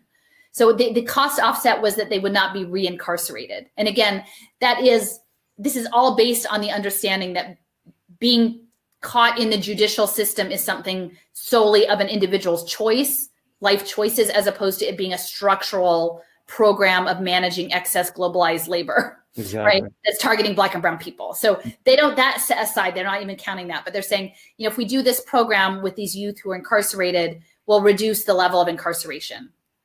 That deal failed. But I actually, you know, I got access to the white paper of Stanford, the case study, one of these case studies on social impact bonds. And in the fine print, they said, well, it failed because the people weren't really that into the program, and the population of people in the program dropped to the point that it wasn't a legit study anymore. That's why it failed. So essentially, fundamentally, the Rikers Island social impact bond failed because they didn't have enough kids incarcerated. They didn't have enough kids incarcerated to run the deal. Got it. So that's the logic of this market. Even though they're telling you it's a good thing. These deals run on incarcerated kids. If you don't have enough, the deals don't run. Yeah. Okay. So the other team person in this is Kevin Werbach. He is sort of like a Wunderkind professor at Wharton, and his two specialties are gamification and blockchain. Okay. So gamification is a huge piece. Game theory and hedge fund, AI, game theory, and hedge funds all go together. So if you can push people onto leaderboards and make them perform, you're going to have a much better sense of making good bets on the outcomes of your deals. So, and then also his next thing after gamification is blockchain. So this is Kevin. He's giving a continuing education lecture for Wharton people. And Kevin says that it's really good to be the designer to make the rules. And so that needs to sit with us too. These people who know what's happening are making the rules, and we don't even know there's a game. We don't even know there's a game. We're in the game. There are designers. They've made the rules. The Rockefeller Foundation has made the rules. So this, just going back briefly to the Benefit Corporation, they tried to get a social benefit corporation law passed in California, and Arnold Schwarzenegger vetoed it. But he said, it seems really good. So they brought it back to Pennsylvania, and then they developed it here in Philadelphia, this law firm Drinker Biddle. So again, I mentioned the Rockefeller Foundation funded the Global Impact Investment Network, which is IRIS, which are the impact metrics. And this is the time frame, right? So the last global economic crash, right? 2007, 2009. Here we go, B Corps. This is the new game being set up. Now, what's really important to understand is this California Assembly bill for social entrepreneurship that got vetoed, okay? So it was vetoed in 2008, but they said, and B-Lab and a bunch of lawyers and businesses in the Bay Area, because again, they're going to make money by pushing capitalism into a digital world and data mining the heck out of you in all spheres of your life. But it didn't pass. But at the same time, this Little Hoover Foundation was doing a report to Schwarzenegger. So this is 2007. This is the exact same time frame about a smarter way to care, transforming Medi-Cal for the future. So this timing is really important. They know that they want to get people on tracked as a data commodity. There are these different areas. It's education, healthcare, housing, food.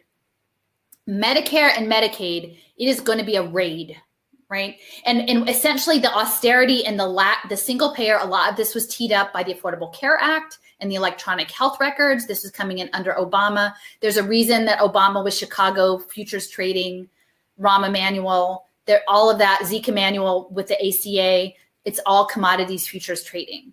So this report that's talking about transforming Medi-Cal for, again, what's going to be coming, which is social entrepreneurship, turning people's health into an impact investment market, it really puts managed care in a new light. This interoperable data that's needed is tied to the electronic health records. That's what Zeke Emanuel got into place. The big data analytics, the predictive, the precision medicine, right? The genomic. And again, I'm not to say that there aren't probably some very sophisticated tools for people who have complex and very serious illness for whom precision medicine may make sense. Okay, like I'm not, but to do it at a population level, which is what we are looking at now, is incredibly dangerous, and it doesn't make sense outside of these financial markets. The other piece is the shift to value-based payments. So the value-based payment is aligned to replace fee for service. They'll say, look, we're paying all this money and no one's getting better. Isn't it much better to come up with paying for performance? And this is the pay for performance element in the healthcare space, is value-based payments. So and I'll just add, pay for performance could be reducing LDL levels in the blood, which actually do not necessarily address the root cause of heart disease. So it's a way of, if you will, weaponizing ignorance around sort of outdated medical ideas. Right. And so this, again, I just want to hit, because I'm sure your audience is probably pretty familiar, but like, again, Rockefeller, remade medical education after the Flexner report, which I guess was the Carnegie funded that, right? So this century of re-engineering healthcare away from, alternative treatments into a very narrow corporate model, like that is directly tied to Rockefeller. They founded Johns Hopkins School of Public Health. Okay, so the Johns Hopkins School of Public Health is now named after Michael Bloomberg. Michael Bloomberg was a trustee of Johns Hopkins and has given them, maybe even $1 billion, a lot of money. So that the public health school is named after Bloomberg. And I want to just reemphasize that public health, most people, if you hear public health, you think those are good people. Those are caring people. They wanted people to be well. But fundamentally, Rockefeller was funding public health because it was as an imperial project. He would go to countries where he wanted the workers to be healthy, to do the work, to carry out the work of his corporate interests, and just be well enough to do that work. That is the origins of public health. And so Cornelius Rhodes, there's a really good book called How to Hide an Empire. How to Hide an Empire by Daniel Immerwahr. And it talks about a lot of this and using public health as an imperial, the larger imperial project, but there's a whole chapter on this guy, Cornelius Rhodes. Cornelius Rhodes was backed by Rockefeller University. He was sent to Puerto Rico to work on anemia and I think hookworm. He was a Boston Brahmin, and he was sent there, and he wrote a letter that actually triggered the Puerto Rican nationalist movement, because he said this was, I believe, in the 1920s. Puerto Rico is really beautiful, except the Puerto Ricans, and I really hate them, and I'm trying to kill them, and I'm injecting them with cancer. And he left this letter out, and it triggered, this, clear outrage over that this person, this public health official, would come and actually actively harm the people that they were supposed to be helping. But he was whisked away back to Boston. He never, and then he essentially became the head of chemical warfare in World War II. And then he used chemical weapons on Puerto Ricans, tested him on our soldiers, Puerto Ricans in Central America, and dropped chemicals on them, and then harmed those soldiers, and then used that material to create chemotherapy. And so there's a big cancer treatment prize that was awarded for the longest time until the Puerto Ricans found out about it in the early 2000s, named after him. And so this is actually what the medical establishment is. And I'm very late to the game. I'm sure your people are way much farther, but I don't know who's listening in. So I just this is important context for the Rockefellers, because it's imperial. And what's coming with these mRNA medicines, this is from the Moderna website. They frame it as the software of life. Their goal is to colonize us down to our cells. The goal of empire is to colonize us down to our very cellular elements. And with the understanding that the fourth industrial revolution is very much linked to these synthetic biology programs and linked to people who anticipate that we will no longer, as Elon Musk keeps going over and over again, be natural human beings, that we will be connected to hive minds, these human computer interfaces. And, there's a woman, Celeste, who I don't know her last name, but she's always very good on the hydrogel. Yeah. And just looking at the graphene flagship project. I had never heard of graphene until I listened to her talk, and it's all laid out. If someone gives you the guidebook and says, go look at graphene, it's right there. This is another paper someone shared with me. This is out of Georgia Tech, and I think it may be 10 years old.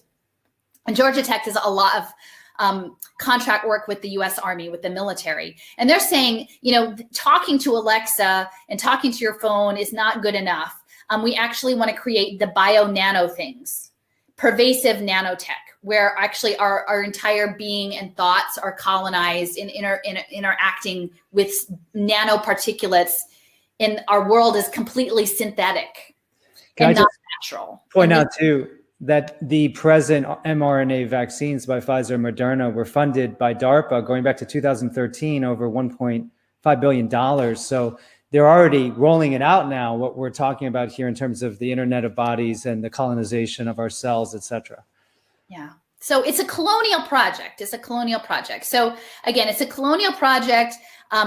It's about, here's the foreign affairs. It's about innovative finance revolution. And this is, this was a special issue presented with the Rockefeller Foundation, right? So this key to unlocking the impact markets is essentially the deployment of a global biosecurity state, the mandate of having biometric health passports with ongoing testing, whether that's initially through blood testing or eventually biosensor testing. I don't know if you remember early on, there was the president of the St. Louis Federal Reserve, and this was before anybody even had access to tests. There were not many tests available. And he said in an interview on mainstream media, he said, I think we need to test every person every day, which sounded ridiculous at the time. It sounded totally ridiculous unless you understand that the goal for the Human Capital Bond Program, which the Federal Reserve is intertwined with, is to create real-time biosensors, right? If you're doing a real-time biosensor, you could theoretically test people for all sorts of things, supposedly, every day. And so he knows, these people on the inside know exactly what's coming down. So the COVID testing action plan is the key to the unlocking. And again, your body is central to this. The blockchain is central. And this is what's very frustrating with people who only are looking at cryptocurrencies, is that it's about the smart contracts. It's about how you interface with an Internet of Things world. Consensus is at the center of that, about Ethereum smart contracts. They're part of the Social Impact Coalition, the social impact. So this is not with your consent. These people don't maybe want to be impacted by you, by global finance, to be a commodity of global finance, to be colonized by global finance. But they've decided they've built an entire world to impact the poor. And Shanzai City is very cutting edge, and I encourage people to look into this. It also goes by IO2 Foundation. The gentleman is based out of Hong Kong, but he was trained at Columbia and I think University of London, so very worldly, that they've now got using machine vision and filming on phones or tablets, that they can use facial recognition and video to document conditions and behaviors out in the world, even in places that are not like formally connected to the internet, upload it to blockchain and in this AI cloud data analytics, and use the machine vision to trigger impact payments on blockchain tokens for impact investors. And it sounds crazy, but they've already built it. They're already piloting it. Boa Vista, Brazil is the early childhood pilot case. And they're also using it in China. But this is the blending of very sophisticated Chinese, Asian facial recognition and AI with IXO Foundation is a partner in this, and that is the blockchain Crypto Valley Zug is Switzerland, but also the UN and these big banks, these big secret banks.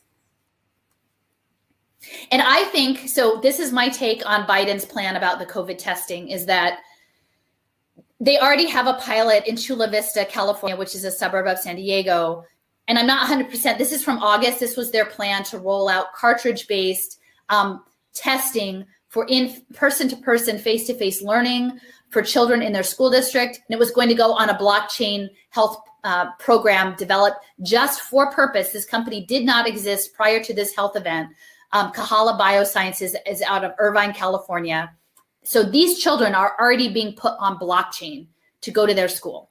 It's like a cartridge. And the thing also, even though technically blockchain ostensibly is secure, any data collected in an educational environment under FERPA, the Student Data Rights Protection, Obama gutted that. So any of this medical stuff that's happening in a school setting is very dangerous, either both behavioral health or medical, because the data is not safe. and this is my take on how this is going to happen with Biden, that why would you need multi-billions of dollars when our schools are falling apart? Well, you're going to do it because that's the key that they need. This is the keyhole. They're going to spend billions to get all the kids on blockchain. Now we'll see. I could be wrong, but in my gut, I think that that's probably where it's going to go. If not in the short-term future, that's the ultimate goal. Well, once again, it makes total sense that now they can use this, I will call it a psychological operation, where they're saying that you have to be tested daily. I mean, I heard the Rockefeller Foundation folks and Federal Reserve folks say this early on, daily testing for all Americans, because it's about digitalizing everyday movements, access. And then again, now I see how they can profit off this. So before I was thinking, oh, it's more just about control. Now I see that what you're laying out makes much more sense of the matter. Right. It's not just the surveillance. It's not just the software. It's not just the hardware. It's not just, potential vaccine injury. It's not just pharma profit. It's the hedge funds. Because if you imagine this, this economic pyramid at the top, the concentrated wealth, I describe them as militarized hedge funds, because a lot of that money is also tied in with the defense sector, right? Like it's these military anti-life entities up there. So just to sort of walk through these other models, I think some people will say, well, that's just one prototype, or that's way over in China, or that's in Brazil. That doesn't apply to my life. What I'm saying is that these, they call it healthcare as startup or software as solution. These cloud-based systems is once you have a pilot and you have an apparatus to scale them, they can be around the world very quickly. Right? Like once the policies are in place to allow it, and essentially we're living in a state of exception right now. So that's not hard because all of the governments, everybody's in on it other than the people. So they can make the policies, they can set the state of exception once they get the software. These blockchain identity systems are running through UNICEF because again, Sustainable Development Goals are the apparatus. So this is an education, a pre-K in South Africa. This is a blockchain identity for children in there. But also the pre-K impact investing equation was developed by Jim Heckman out of the University of Chicago. He's a Nobel Prize winning economist.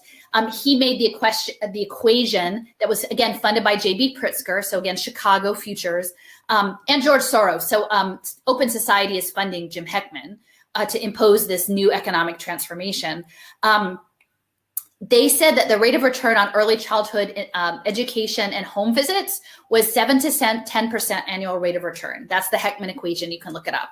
But you could push it to 13% if you had health impacts. So we're going to start to see things like putting wearable technology on children and having smart playgrounds so that they can get that extra health data and get that extra 3% rate of return. And, the people who are going to be investing that are going to be like our state pension funds, right? Like your pension funds are going to be investing in putting children on blockchain and then tracking them around the playground with devices for their good of their health, right? And it's monstrous, but that's the logic. So the first blockchain baby was born in Tanzania. And I would say people who are in the health space, particularly around maternal health, they are after the children. Like this new synthetic biology program is they want the unborn pre-K. These are the transhumanist generation. Like they don't want really old people like me. I'm not coming along with their program. They're probably, I'm going to be done with before long. They want the babies and they want to make money on it too. It's not just about creating a cyborg program, but it's actually how can you both do it and make money off of it. So in Tanzania, they were tracking maternal prenatal healthcare on blockchain and awarding token payments for good behavior to the mothers. But again, a lot of this development aid in Africa is tied in with these big global pharmaceutical companies like Johnson & Johnson.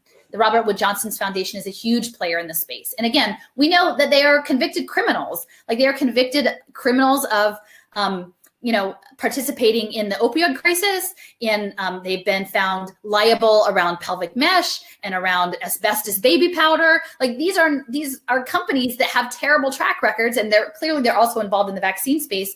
What if you're getting prenatal care and you are compelled to participate in care that is against your wishes, but you're all being tracked on blockchain as this commodity? So let me just take a moment here because we have a few people that are articulating, I think, what for you and I, for example, like you had this quote I wanted to read. My praxis has been to digitally swim in the toxic brew of militarized transnational global capital. It helps me learn the terrain so I can interpret it for others. The toxicity, however, does take a toll.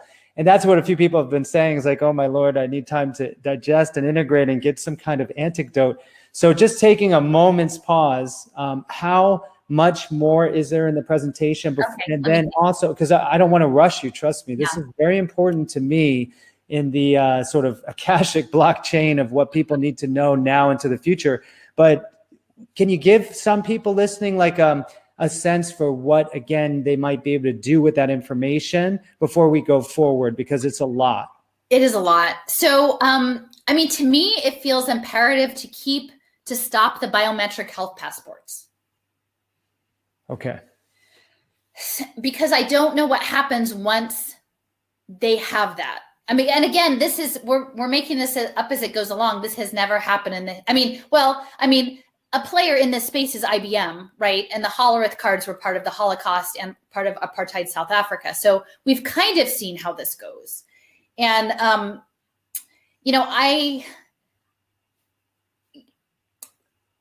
that's why I feel like some of it is on a spiritual realm, because if you look at on paper, you would think, my goodness, like this, the odds don't seem great. Like, and that will eat your soul, I think.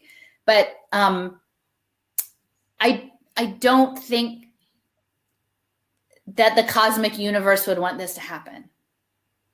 And humans are messy. Like, as much as I like fight for humans, like a lot of times people really disappoint me, but like they're unpredictable and messy. Like a lot of the people who supported my work in understanding what's happening around COVID were not people I ever expected.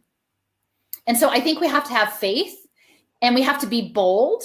Like, we have to be strong in our beliefs. And I feel like it's about an abolition movement. Like, we need to channel, who are the John Browns, like who are the Harriet Tubmans, who are the William Stills, and channel those ancestors, right? To stand up to this, because it is anti-life, it is fundamental. There's no, like, at this point, there's not really a fudging around the middle. Like, you have to know where you stand, and I think we are powerful in that. We far outnumber them. Far outnumber them. If they only knew, like, I mean, in this image here, this is in China, this is IO2 Foundation, and see, they're videoing these families. And like, to me, it's this point of coming together, right? Like, we've been broken apart across nationalism and across partisanship and across every breaking part. We're supposed to, but we are humans. Like, my faith is in moms and grandmoms. Like, in this story they said this social worker is coming in and filming on the tablet this grandmother and the great grandmother for this little baby girl, and her parents are off working in some factory to make probably these stupid devices. And they said, we have to condition these grandmothers to have this tablet so that they're comfortable with all the data, right? But they're these women around the hearth, right? Like, and they may not even know it. Like, I have to believe that if we mobilize people from this space, knowing that we have nothing to fear. I am in solidarity with that great grandmother in China, right? We have so much to bring us together in this moment and to be right about the world. Like, to me, it actually feels like this tremendous opportunity. And I'm not trying to dismiss it. Like, I mean, I can't, like, clearly I can't, I'm supposed to tell people. And not everyone's going to hear it. Not everyone can hear it. Well, this is good guidance. I am telling it, and people are finding me. And sometimes I do, like, I have a tiny little blog. I don't have a big space. I don't have a big platform. I'm not writing a book. I don't have any institutional backing. It's just me, and I'm a mom, and the people that I'm working with are other moms. And if we knew that their goal was to put babies on blockchain to turn them into commodities, like, that seems like if we can figure out how to articulate that to people and say, hell no, you are not putting our children on blockchain, Joe Biden. Fuck that. I mean, like, seriously, we could just, and actually there is a template, so people don't have to just listen to me. I didn't put it in here, but like, I collaborated with someone who's connected with the NAACP, who is also a researcher in the space. And she presented at the national meeting last year in Detroit, a resolution opposing linking any public benefit to a blockchain identity. And it was overwhelmingly passed by the membership. The only people who opposed it were people who were tied to an ed tech company in Brooklyn that were looking to data mine special education kids. Well, Alison, that's an example of where I, co-founded this organization, Stand for Health Freedom, where we would have loved, and we will in the future, just collaborate with grassroots individuals and organizations to go ahead and utilize this massive community online. I mean, I did the calculation with Dr. McCullough one day. We were trying to figure out post-deplatforming on Google, how many people throughout the 250 health brands that we know do we reach with our emails every day? And it was something like 100 to 200 million people. So we can also leverage what's already existing out there through digital advocacy to support actual grassroots movements. And I wouldn't have thought, sovereign identities on the blockchain would be like the front line, but what you just said is very resonant. And I don't think a lot of people realize, like when they hear blockchain, they think, oh yeah, the trillions of dollars flowing into this, hedge against the imploding dollar. They think about other positive aspects. So I think that with your guidance, we'll have a clearer view of how we're going to really meet this tidal wave of draconian energy and really resist. So I do appreciate that answer. I think that's giving us clues as to how to proceed. We're powerful. Like, they would not try to control us so much if we were not that powerful. We are powerful, and we are powerful and connected. I mean, and not just through the internet, but like I truly feel like I have been given gifts of people in my life through this to lead us in this space. If we weren't meant to engage on this, that wouldn't have happened. I agree. I wouldn't be here today talking to you. There's about 1,000 people on live right now from around the world, and many tens of thousands more will be viewing. So clearly, I think. I mean, there is something that is meant, like the creator does not want this to happen. The creator does not want this to happen. And this is something that will bring people together. And I will say, and I know I've bumped up against a lot of people in the blockchain space, and they're like, this is the answer. And what I'm saying is, it's meant to track digital assets. They would like us under stakeholder capitalism to ask to be a commodity.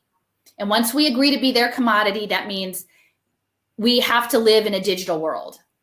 And MIT, even if you have your data safe, quote unquote, private, they have a program called Enigma, because MIT is behind the Digital Currency Initiative, and it's the war machine. They've already developed the capacity to query unencrypted data for impact.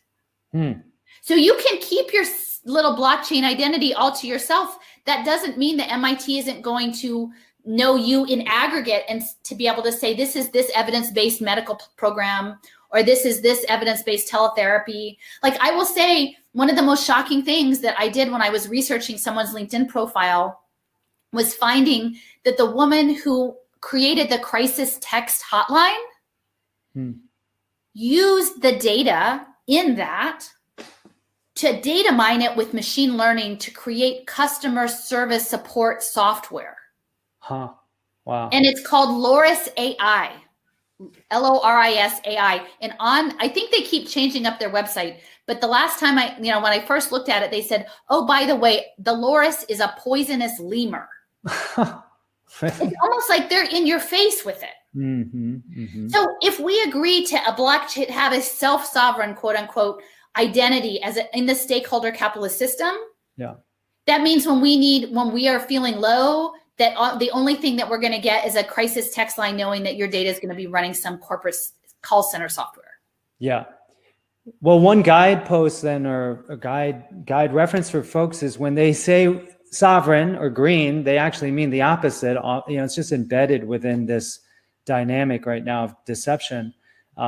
So yeah, once again, this context helps us to better understand what's actually happening. Right. And to unmask it, right? Because they frame it as kind. We only have your best interests at heart, but they don't.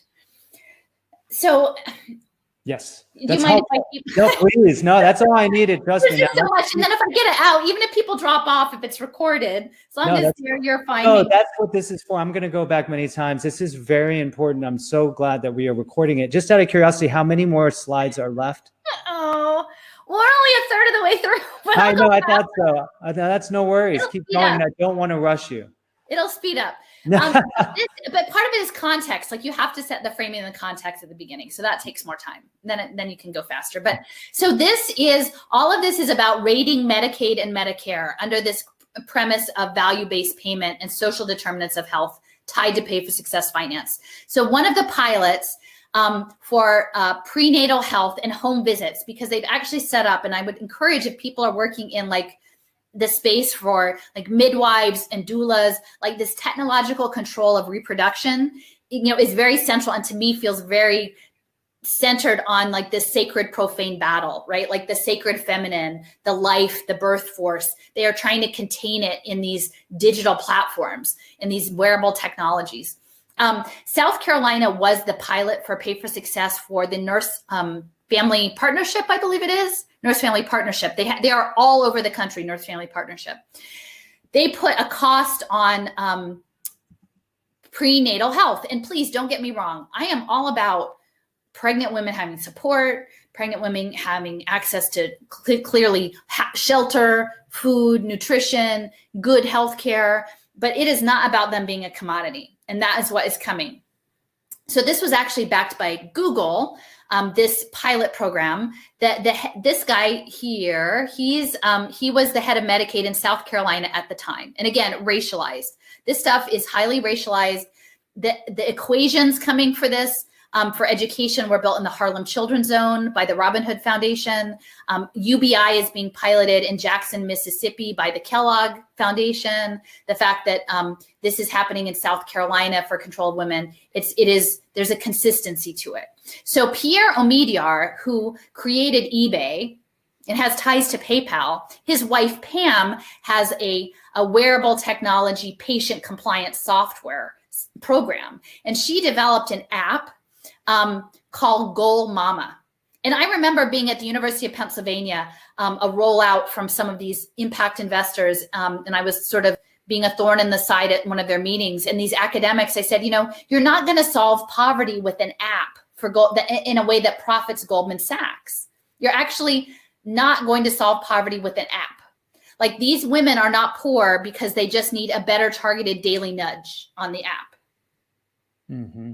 Right? That's not, and they don't want to believe me, but I think we all can agree that poverty is about wealth, unequal distribution of wealth, not because these are bad women. And if they just were nudged to be better behaved, that they would be okay. Because we know that in this moment, we have tens of millions of people around the world, formerly of the middle class, who don't have jobs and may never have them again. So no one needs to stretch very far to understand what you're saying on this point.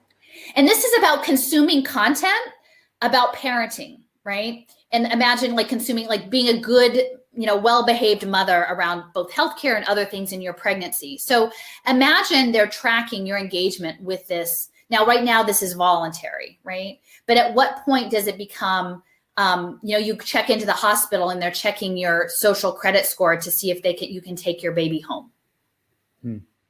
If you've demonstrated that you will be a good parent under, a good global citizen under the, stakeholder capitalist paradigm. Mm-hmm.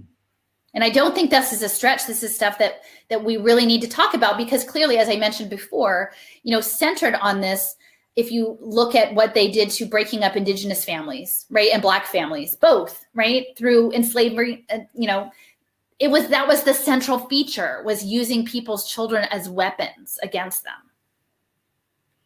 So the control of reproduction and maternal health is vital. There are disparities, but the solutions that they are going to offer under this paradigm are not going to be, in my opinion, in the best interest of these women. So Omidyar this is a report that he had, I think it was like Little Learners, Big Steps. This is this return on investment. Remember I said 13% was the Heckman equation if you get health impacts built in. So they want to invest in early childhood. It's not because they care about children, it's that they want to manage the children. One of these data points is vocabulary. This is part of the word gap. You'll hear this talking about that poor parents don't talk to their children enough, or they don't talk to them in the right way. It's a word gap. This is a metric. This is how our worlds and social relations get reduced to surveillance metrics to serve these hedge funds. Now, this is super crazy. This looks like a super crazy thing. This is called Lena. Lena is a device. You can see it here. They slip it in a pocket in the child's clothing.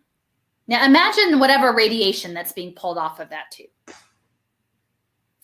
And then these recordings get turned into data. So they listen to you, the voice analytics, and then you get feedback and coaching to increase how you talk, that you talk the right way to your children. This is data metrics for this. This has nothing to do with this baby. And you know it probably won't be a white baby to begin with, to fix this. This is not a fix. This is a surveillance device. Well, and Pierre Omidyar is very much connected with the Vatican impact investing conferences, and he's looking for the good ID, because it's the good ID, it's the digital identity, it's the ID 2020 that will allow them to use this data to make bets on this baby and this family. Well, it's such a great example of a international technocratic system intermediating the most sacred of all relationships, the infant mother dyad. It's just remarkable that that's what an AI is. Yeah.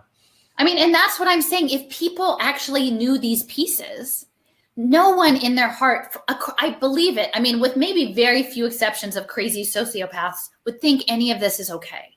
Mm-hmm. But and I will say in Philadelphia, like we used to have beautiful theater companies, like small theater groups, interesting plays. And I think in many respects, a lot of plays that I saw helped me see this. But one of them was called Ideation. And it was a one-act play set in a corporate conference room. And these like McKinsey type of people were given this job to do ideation, to ideate, to come up with brainstorming on how to dispose of all of these bodies. And in the course of, and really they just wanted to get off to their kid's soccer game. And so they're kind of going through the motions, and then they're thinking, is this real? Like, could this be a real thing, or is this a joke? Like, who else is doing it? Do we have all the information? What aren't we being told?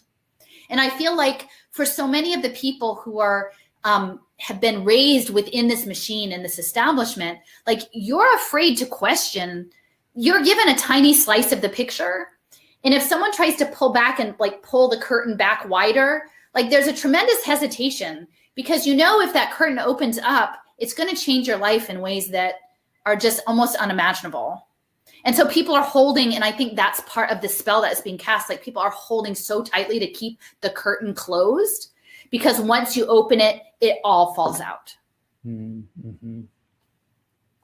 And it looks like this. This is the 5G tower, the little cells at the end of my block that I'm being bathed with. There's one on either end of my block. I'm in the city block. I'm in a row house. I keep being afraid they're going to put one outside my window. That hasn't happened yet. We need to also, beyond Black and brown people, look at how we manage animals, right? Industrial farming, industrial quote unquote free range livestock management from space. So that is the model. And, one of the things I was really not familiar with, because it wasn't my, I didn't come up through the truth movement, right? I came in through public education activism. Like no one had told me about Operation Paperclip, right? That after the Second World War, that Russia and the US were fighting to pull in the Nazi scientists, right? And that Wernher von Braun ran the NASA, the space program. So once you understand that the global digital jail is run from space, and that we're meant to be the livestock, and that all of the infrastructure and all of the private satellites going up now, the Starlink and all the ones that Bezos and Musk are putting up there right now, that technology was essentially developed by the Nazis with these military technologies in your neighborhood every 1,000 feet. It's kind of hard to look the other way and think that there's something, that this is all just something nice that they're doing to help us out. This is just another one of my graphics, again, just to reinforce, you have this incredible maldistribution of wealth, you have all of these poor people. What do you do with all of these poor people? In the impact economy, you find a way to turn poverty into money. They need the liquidity. And that's why you have the stakeholder capitalism. And this is actually crazy. So, I mean, Sarah, if you were thinking about being a B Lab person or benefit corporation, registering through them, this is actually their own document from, I think, 2009 of how they represent themselves. And I don't think they meant this as a twisted joke. This is actually, they put this is their document. It has 16th to 18th century colonial capitalist, 19th century industrial capitalist, 20th century shareholder capitalist, 21st century stakeholder capitalist. They tell you what they are. They just are not hiding it. Wow. The other thing I will say that IRIS is this impact management, the metrics. I do think it's really interesting, the symbolism of the words that they choose. IRIS, a lot of this is going to run on retinal scans. So this choice of IRIS as a word is very significant, I think. And then IRIS is also this personification of the rainbow, which we know is that the Sustainable Development Goals are represented in rainbow colors. And, you know, I think the rainbow is somehow like the connection, the communications of the gods to one another. So again, this is the global impact market. Well, gin also has meaning as well. You're right. Oh my gosh. I had not occurred to me before. Like Nephilim. Wow, crazy. So these are the hedge fund guys. So this is Paul Tudor Jones. His gala is like the gala that all of the hedge fund people want to attend every year in New York at the Javits Center. He runs Tudor Investments with Ray Dalio. You know, the Connecticut, a lot of these hedge fund billionaires are based in northern New Jersey and Connecticut. He created the Robin Hood Foundation, and in this area called the Harlem Children's Zone, this is Jeffrey Canada. Harlem Children's Zone, the board chair of this is Stanley Druckenmiller. And Jeffrey Canada and Stanley Druckenmiller went to college together at Bowdoin, and like they were there at the same time. And Stanley Druckenmiller is George Soros was one of his fund managers. And in fact, together they shorted the British pound for like billions and billions of dollars in one day. So Stanley Druckenmiller has created Blue Meridian, which is doing a lot of pre-K investing. These are the people who would short an entire national currency are setting up these bond markets in all sorts of things, including your healthcare. And then this is how they represent themselves to their peers as Robin Hood. Oh, and the other thing is he got his start in cotton futures trading. He's from Tennessee. So I do think that there may be some connection there also to Oak Ridge Labs and stuff that's going on in Tennessee. But Tennessee is a center for a lot of this. And the cotton futures trading, again, it's significant. So again, we've heard like in the past week that BlackRock is doing advising on environmental, social governance, green, good investing. This is the shift to stakeholder capitalism. They're saying that they are using all of their assets and they are getting everything lined up. And so I wrote a short piece from one of my blogs, and I don't know if people are familiar with this Twilight Zone episode, but in it, the outer space beings come to Earth and everyone's afraid, and they're like, no, we're just here to serve you. And they give them a book, and they calm the people down. And this woman who's a linguist, and she's there like working really hard to decrypt the language, the alien language of this book. And so that the outer space beings have gotten everybody on their side, and the chosen people are getting back on the spaceship, and like the man that she loves is stepping up on the ramp to get on the airplane, into the spaceship, and she's running like and waving the book, and she says, wait, to serve man. It's a cookbook. It's a cookbook. So stakeholder capitalism is not serving man, it's a cookbook. Okay, so they want to purchase population health. This guy, David Kindig, he wrote this paper that we're going to purchase population health because this is all going to be framed as fixing health disparities and health inequities. He advanced in his book this healthopolis, right? This goes back, and this is again 20 years. So This is back when they were all setting up the outcomes-based contracting. So Kindig had envisioned that there would be a healthopolis for 2020. Imagine that. So now they're revisiting it. Bloomberg has set up a whole system with his mayors, connected and trained through Harvard Kennedy School, a partnership for healthy cities. And it's important to know that Bloomberg was the ambassador to the World Health Organization, and he was also the ambassador to the UN for climate change. So he's got all his stuff covered. And he was working for a long time in a lot of these spaces around the soda tax, around tobacco, around things that were ostensibly supposed to be healthy, but were going to be tied into these impact markets. Yep. Here he's got digital services. He's remaking digital government, both here and in the EU. And in the EU, there's creating the single data market. So these data markets are what's going to run the stakeholder capitalist program. I do want to emphasize, and people may have some thoughts about this. I know I've met some really amazing people who are energy healers. And so I need to have a better understanding. I have the invisible rainbow that I really need to read next. But Bloomberg was trained at Johns Hopkins in electrical engineering. He's an electrical engineer.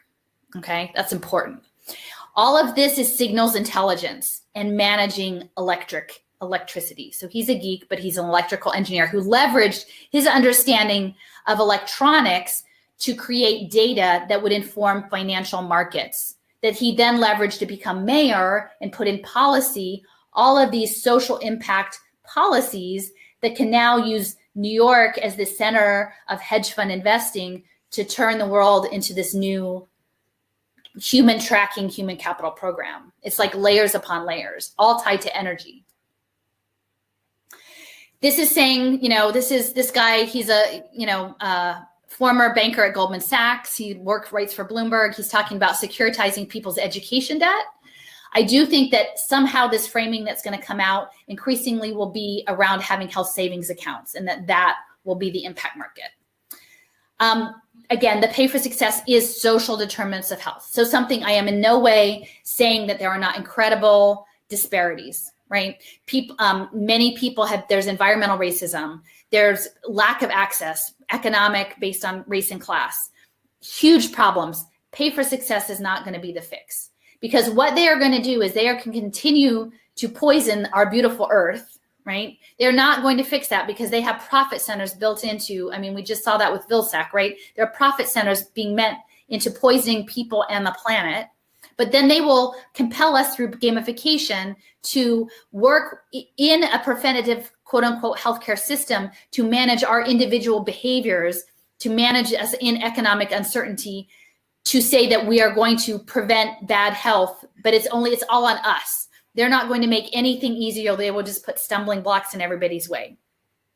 So COVID very much highlighted health equity, and you could hear that in the early narratives, and I'm not disputing. Clearly, the negative impacts on people were against specifically the Navajo reservation, which has a lot of uranium issues there as well, but also the Black community due to ventilators and incentivizing maltreatment of people that led to people's deaths. So I'm not in any way disputing that there were disparate health impacts that disproportionately impacted Black and brown people, but that narrative is now going to be used to say, look, the comorbidities of these communities because of having living in stressful environments, having living in poison environments, having epigenetic trauma, these comorbidities of asthma, diabetes, heart disease, these are all things that can now be framed as impact markets. So here again, Bloomberg, this was before he's got this American Health Initiative, a healthy future. Here's him with Gabrasius. They've named Johns Hopkins Public Health Institute after him. This is the piece where he's working with Harvard to train all of the leadership people to get everybody on board. Sidewalk Labs in Toronto, that is Google's smart city. So this is the game. The game is, how do you navigate life in a smart city prison? CityBlock is Alphabet's I think it's going to be blockchain health system for wraparound services and preventative care. They frame it as focused on complex urban populations. So you can read between the lines there on how they're framing this.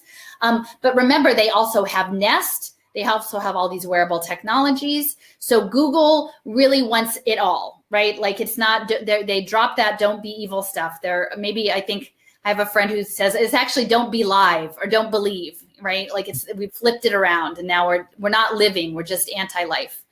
And now when you understand this bigger context, you know why the IMF thinks using your search histories for your credit score is a good idea.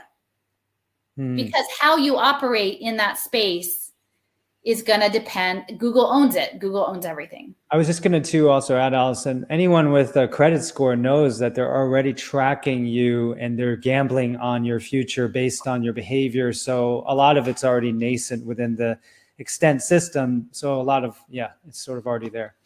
Yeah. And I want to emphasize too, because I think a lot of times, again, their goal is to have everyone fractured. And I'm saying, y'all, it's all of human life and on behalf of natural beings against AI and the billionaires, right? This isn't like, if we're framing it as it's transnational global capital, in my mind, understanding this is the impact management project, which is the 2,000 largest asset holders in the world. It's capitalism, but ultimately, like when they say, oh, social credit scoring is China. No, it's based on us. Like we've been doing credit scoring of people, very sophisticated levels of credit scoring of people for a very long time. China's gotten really good at mashing it up with the facial recognition. So this is just, again, hitting on, they need the interoperable identity. Bloomberg had funded through, under the guise of electronic health records for unhoused people, set up with Robert Wood Johnson Foundation, a pilot digital identity program on blockchain in Austin. So Austin is a blockchain center. Robert Woods Johnson Foundation is tied to Johnson & Johnson. It's not sophisticated. In this model, it's just, there is a QR code on they give it on, what do you call it? Like when you put a piece of paper, you put plastic over it. Laminated. Laminated. Yeah, it's a QR code on it's a laminated card with a QR code. So I think sometimes people, they say, oh, it's a conspiracy because we're not going to shoot you up with a chip. It doesn't have to be a chip right now. Clearly they eventually want it to be some nanotech, but it could be, and there may be nanotech in it. I'm not saying there isn't, but it doesn't have to be. It really can just be a laminated QR code on a card that's holding your health data. And this pilot is already underway. Again, marginalized communities. Who is going to stand up for unhoused people in Austin? And just to add, we're all self-chipping entities anyway with these smartphones, unless we've gotten off them, which is also a legitimate step that we'll talk about in the future. Yeah. Well, electronic health records central, I've touched on this before, but the seamless exchange of healthcare data. Okay, seamless exchange. So that was a central part of the Affordable Care Act. Again, Obama's support for the national system of electronic health records. Obama, I mean, this has been going on clearly for decades, but he was really advanced many, many aspects, technological and policy aspects that are going to allow this to move forward. On the side of China, though, I will say, in the gaming concept, in 2016, the Democratic National Convention was in Philadelphia, and I went to a program that was on the future of education, and it was sponsored by the head of Epic Games. So Epic Games is I'm not a gamer, but a very influential gaming company. They have Unreal Engine that's used for other video games. They created Fortnite. It's based in Raleigh-Durham in the Research Triangle, but 40% of their gaming company, which once we understand that the plan is for us to live in a video game, a mixed reality video game, is owned by Tencent, which is Chinese. Okay. Can I add something? Which is the Gates Foundation is invested in Tencent, and they were a partner in Songbird, which was the only film that was produced in lockdown in LA, which has predictive programming all over it. So I just wanted to throw that in there. Yeah, I mean, it's so Tencent, they've got the social credit score piece. They have the digital ID card. They have the facial payment, pay with your face, and then they have blockchain. Okay, but it's not just China, because Epic Games is in Raleigh-Durham, and they're creating a lot of the tech for the gaming tech for this game to run. In China, they are using blockchain to track parolees. So people who did you go to your work placement? Were you compliant with your online behavioral health therapy? Are you where you're supposed to be? Are you not where you're not supposed to be? They're tracking you on, again, blockchain. It's not a liberation, it's an incarceration technology. And it's not that it's just China, because the system of IEEE, it's like the International Electronics and Electrical Engineering Association, is based in New York. They helped set this up in Foshan. It's very fluid. There's an incredible amount of fluidity between the Bay Area and Beijing and China. So it's power versus the people. So this is already prototyped. If we're characters in this game, our ability to move about in the environment, like, because clearly, like when you're in a game, there's places you have to attain certain levels to gain access to, is the Common Pass. The Commons Project, again, is Rockefeller and the World Economic Forum. What you're hearing about now is the Airport Pass, right? And they're not telling you about these other projects, which are your pass that will allow you to access education and work. And then this is the biometric sensing pass. And then this is only the 3 that they have on their website. They said they have unlimited amounts of data gathering that they're planning to use data for good. And they have a global board of 60 people, and they're all over the world, the most influential people. Here's the thing about Austin. It's specifically, the digital ID was about healthcare records, and you can see here the QR code. It does not have to be high tech at this point. As long as it can link you through your biometrics back to the database, the actual infrastructure itself doesn't have to be high tech. And we know with QR codes, clearly, like how many people outside of, like in this country were familiar with the regular use of QR codes up before lockdown. But now we see it all over the world, people having to scan in with the QR codes. So the other piece, this is the history. I just want to say, and this is hard for people on the liberal side. And again, I hear you, like, I want people to have what they need. I'm not a free market person, because the free market is going to be trading in these commodities, right? We need a new model. But what we need to understand is that in many respects, the social welfare system was structured in a way that was never meant to allow people to get out of it, to escape it, and to keep them under surveillance, especially once globalization kicked in and you had excess labor. Right? They needed to put people in circumstances where they could make money off of their suffering, and navigating the game that is the welfare state is very real. And so this was a book that really influenced me a lot. It was called From the War on Poverty to the War on Crime. And it talked about the way in which the war on poverty actually put a lot of policing systems into public housing and like the police athletic leagues, and into the social structures in ways that made it a logical extension coming out, that it didn't actually fix the structure of income inequality, but it actually just put the poor under more and more surveillance. So this is a really important book. She's out of Harvard, so I'm sure she's not going to probably tell you the stuff I'm telling you, but this is important context. And then this links back to just something that came out from the Harvard Business Review, I think in April. They're already talking about, like, the surveillance piece is huge, especially surveillance of marginalized communities, that Macro Eyes was going to use satellite imagery to track with accuracy who will drop out of immunizations. Wow. And this is in Africa. Okay. So this was, I can't remember, the head of Gavi, Seth. So this is pushed in the Harvard Business Review. They're saying, we are going to use data to predict behavior, and we are going to spy on African children from space and make predictions about their health data and their health performance and their health compliance. Yeah, I'd like to add that. It's terrifying. Yeah, in this window, we have a biosecurity global surveillance apparatus that preempts the constitutional protections of any specific nation, state, or jurisdiction under the false auspices of saving lives from infection. So now they literally can spy on anyone, anything on the planet, just so that they can prevent a COVID infection or death, right? So, yeah. And equitable. You see, here's the operative word, equitable. We need equal access to surveillance. So this is the future of health. I added the dollar signs, but this is from Macro Eyes. This is from their website, right? And it's fascinating how they depict humans. I think that's very significant. That image, right? It's dots, it's dashes, it's data. It's kind of rainbowy. It's multiplicities. It's non-individualized. It's dehumanized. There's no faces. And then it blends into the background. Like, to me, and my background is art history, but this visualization says a lot.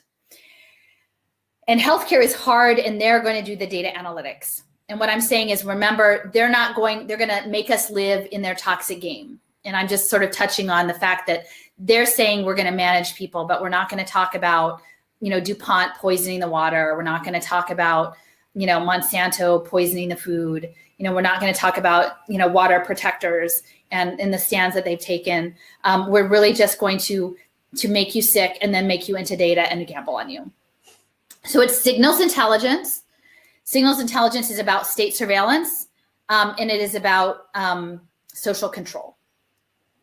And this is just one of my little things, but this is early on. I did one about blockchain ID. And so this is the smart city. Like you live on a phone or, eventually maybe a chip. And these are how you resonate with devices, laptops, phones, iPads, smart playgrounds, smart lights, Internet of Things bikes, all of those bike share programs. That is all Internet of Bodies. They want you on that bike so they can tell where you're going and how fast and what your heart rate is. The Fitbits, the Alexas. In our city, we actually had smart benches that were solar chargers for your phone, but they would listen to you in the park. Our park system, we had these, they were called SUFA, and they came out of MIT. I mean, it's like the War Machine. And it was put in not by our park department, but by the public-private partnership, the Conservancy, right? Like the fundraisers, they raise money to put surveillance benches in our park. The easy passes, your smart meters, the QR codes, like ultimately we're all about these barcodes. And I will say, I talk about this a little bit, but my father, like our ticket, like for my family out of sort of, like working class poor to corporate America was that my father worked for Procter & Gamble. And he sold Folgers coffee. It's his whole life. I mean, his whole career, his whole adult life, he did that. But it turns out like right around the time that he retired, the individual who invented the Internet of Things, the barcode and the RFID chip, was at Procter & Gamble, and it was scaled through MIT. And now there's 8 of these auto ID labs. So it's to try smart pavement even. We're all being tracked in the game. This signals intelligence informs the surveillance department. So I actually went just to the front, the visitor area of the Applied Physics Lab. The Applied Physics Lab is tied to Johns Hopkins, and they help develop the guided missile systems, but they're also doing social physics. They're predicting society so that they can shape society, and it's part of the overall simulation. And then the social physics, Sandy Pentland out of MIT, that's his focus, right? The nudges, the behavioral economics, all of this data is feeding not only military signals intelligence, but the hedge funds. So this is actually also from Macro Eyes. And they're saying the health data analytics we're getting from space, it really is more like a hedge fund, right? And that health data, we're going to rapidly create new markets and maximize profits in structured data trades that's like a hedge fund. HP gaming, this is at Halite. Two Sigma invented a gaming platform to inform their hedge funds with AI. So we're all feeding the AI. Like right now, I'm guessing the AI is learning a lot. This is Cornell Technion on Roosevelt Island. This is Bloomberg set this up with Google and a number of other investors, including Two Sigma, the hedge fund. They're getting health data analytics and education data analytics, and they have this small data lab that's using your digital dust to make predictions about you. And I found this several years ago, pre-COVID, but one of the programs they were developing was called Pushcart, which was passive data collection about household food consumption, right? So imagine Pushcart being, and it's actually a carrot, right? This is the nudge, the carrot and the rabbit, the Pushcart. And imagine how that's going to go now with all of our online food ordering services. I keep saying people in single payer, it's when we get single payer, if it happens, it's coming with a Fitbit and a brainwave headband. And these brainwave headbands were developed out of Harvard. Okay, they're using them in China, but not just China. BrainCo was a program with Harvard. So those are the wearable techs. You know, Delaware was a leader in blockchain healthcare pilots. That's all I'm saying, right? And here's Pritzker just the other day, early December, talking about open enrollment, Affordable Care Act. He's funding J.B. Heckman. You know, it's very clear, the writing is on the wall, folks, how this is going to go with the health system and the votes. And people need to say, listen, if we're getting our healthcare, what are the implications for pay for success finance? Deloitte, remember I mentioned about the accountants. Deloitte, this is from several years ago. They're already talking about smart Medicaid. Smart Medicaid tied with health and human service agencies. Because I will say that Data Zone and the Silicon Valley Regional Data Trust, both of which are embedded in Chan Zuckerberg, feed into something much scarier and much lower profile called the National Interoperability Collaborative that was created by something called Stewards of Change, which is it's a very strange name, Stewards of Change, to choose as a consultancy. And most of it is health data analytics, but actually it also feeds to the National Fusion Centers and the National Council on Crime and Juvenile Delinquency. So it's all about creating those cost offsets. So again, Deloitte is talking about smart Medicaid being linked to social welfare. You're linking your electronic health records to your social services to make these markets possible. This is just, again, reiterating, not making it up, Medicaid, managing the poor with pay for success, value-based purchasing. That's what this is. So these are some of the things: the diabetes, obesity, asthma, heart disease, lead, the home visits. They put these home visit legislations in place over the last 5 to 10 years in many places, and they're putting home-based daycares out of business. Maternal health, food, and mental health. It's all going to be in the game.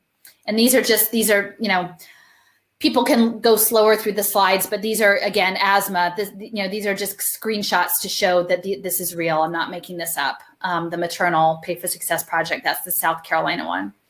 And a major player in this, and people would not know, right? Like, who thinks that your cable company is setting up the global digital jail, right? Or like your cell phone operator, but it is. And another player in this space is the Entertainment Software Association.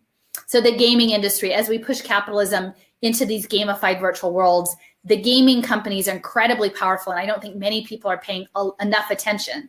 So this is one of their conferences where they say the future is gaming, the transformative power of video games as a platform for education, health, and social impact.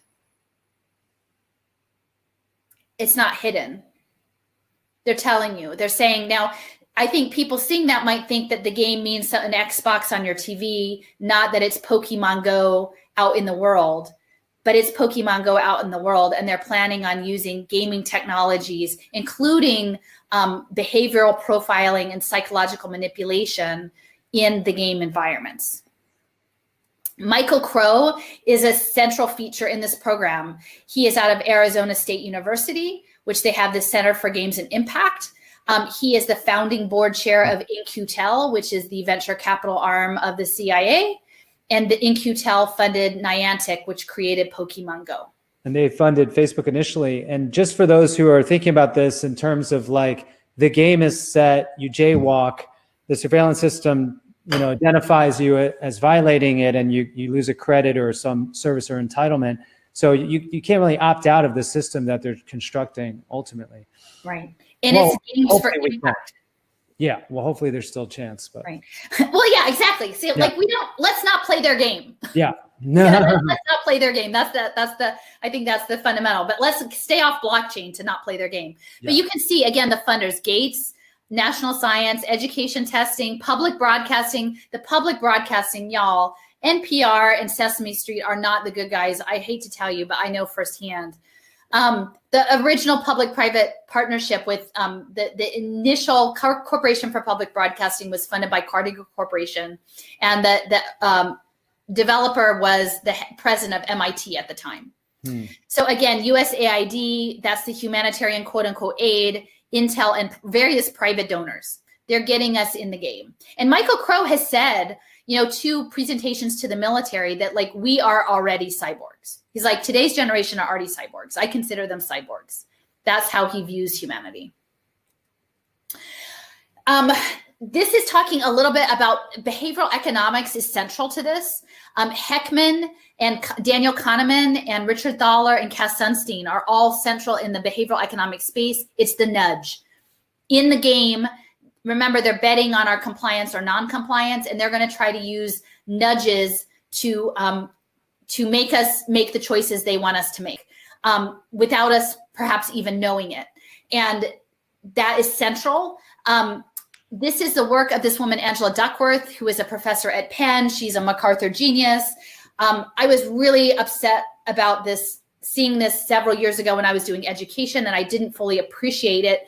She's part of a program of behavioral health, or not behavioral economics health program at Wharton that's tied to Wharton and the University of Pennsylvania Health System. And she submitted to a competition to the MacArthur Foundation to solve a global problem.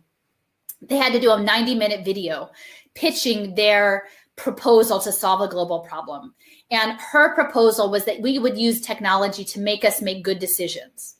Now, she was not, ultimately, she made it to the second round, but she wasn't funded by MacArthur. She later was funded by Chan Zuckerberg, okay? And this video is called Making Behavior Change Stick, and it's all centered on using technology to make behavioral economic changes that are tied to impact markets. And it's tied to education. You can see here at the top, it's tied to financial inclusion, like financial, good behavior with your finances. But then you can see here that these are the partners that she planned to work with around health and fitness. So the behavioral economics piece is very central to the gaming and the hedge funds. And this is again, I'm not a gamer, but my friend Joseph, I said, I need a leaderboard to show like health status, right? Like you've got your common pass and you're on the leaderboard. And like, what does this look like, right? So here's Eric, the unwilling hero. What is his health metrics, right? With the biosensors, what are his points and what are his strengths and abilities? So we're all being pushed into these virtual worlds on leaderboards. And again, the biometric health passports are going to be tracking. Imagine this, your gamified life tied to a health passport. This is just touching again on Niantic. I mean, Niantic straight up says that they're going to come up with an operating system for the world. And a lot of this is the takeover of our governing systems under the framing of open data and accountability and transparency. And that's being run through New York University GovLab and Harvard Kennedy School. And they've, Neil Kleiman at NYU has co-written a book called A New Operating System for Government. So they have to change all of government to run the fourth sector impact markets. And here Niantic is going to set up the operating system based on Pokemon Go and Ingress. So this is Keyhole, satellite surveillance. That's very granular at this point. And that people, I would say most people just don't know it's about the CIA. This is Thaler. Thaler sort of really, he got a Nobel Prize for behavioral economics. This is his actual dissertation, The Value of Saving a Life. A market estimate. That's 1974. And this ties into nudges, and this ties into where Duckworth is working at this Center for Health Incentives and Behavioral Economics. What is the value of saving a life? Which again, I will ask people to consider, look up the Zong massacre, because that was driven by insurance markets on enslaved bodies. A ship hit the doldrums and they had insured the enslaved people for, I think, drowning, but not starvation. And they were dehydrating. And so they started throwing the bodies overboard to get the insurance payment. So we have to understand the Zong if we are to understand how behavioral economics fits in with Richard Thaler and his dissertation. Again, once we're in the digital world, we can be managed more efficiently. It's a militarized space. The gamified space is inherently built on military technology and technology that uses very sophisticated entertainment to manage us, to manage our health, to manage our behaviors. And I will say, there at USC, University of Southern California, there's something called the Institute for Creative Technologies. It actually is a partnership of like the founders came out of Disney and the US Army. And they've been working to create synthetic people for like the past 15 years. So all of this has been very long in coming. Again, they want us to be part of this artificial web. Hunger is a part. I'm getting close to the end. We might not have time to go through all the maps, but I'll stop with the hunger. This is a good example. So we know UN Sustainable Development Goal 3 is health. Number 2 is hunger. Number 1 is poverty, right? So there's building, everything builds off of poverty. Here's the iris, the eyeball looking at you. You're reduced to your iris, your retinal scan. These retinal scan payment systems, they've been piloting on Syrian refugees for quite a long time. The Rockefeller Foundation wants to remake the food system. They want to remake it essentially, I believe, to advance the synthetic biology, to advance us into a transhumanist program both through injections and through the food that we consume, which we already know GMO foods are making health impacts on human bodies. But that's going to come to another level. And they want to, you see here, maximizing shareholder returns. They want to remake the food system not only to advance transhumanism and cyborgs, but they want to make money on it in the hedge funds. So imagine, hunger is one thing. Under lockdown, this is a framing out of July, an op-ed from an economics writer in Australia, which we know is suffering incredibly under lockdown. And they say, oh, we think you're getting a little pudgy here. We think if people are needing public assistance, they should have to walk for it. And they're connecting right back to Boris Johnson, whose right-hand man, Dominic Cummings, is connected with technological refinements and eugenics. So they're saying, oh, look, we should walk for the dole. And now how are they're going to be able to track and make sure that you can do that. The food system, they're already talking about putting edible vaccines in the food that we eat. They're talking about printing food with 3D printers, right? And they will probably have precision food for you. What kind of goo goes in your tube for your genomics? They're talking about local food as food in freight containers, run on phones. There's no farmers in these freight containers. And then they have larger versions that are warehouses run by robots. Their local farmers are being taken out of the equation. And that is why what is so powerful, what is happening in India right now, is the farmers standing by the millions for life, not just for human life, but for the life of nature and the land. Because this is an abomination, what they're talking about. And then you would control it from your phone. They will do social prescribing. This is Michael Bloomberg's program. London, I think, is the model for a lot of this, social prescribing. We care about your nutrition. We care about you being the best human being. We want you to have good health behaviors. It's being built through the NHS. And I think if you understand that this is connected to the London School of Economics, which was connected to the Fabian Society, and the Fabian Society was steeped in eugenics. And an early thought leader that was connected with the Fabian Society is Michael Young. He was the first social entrepreneur in the UK.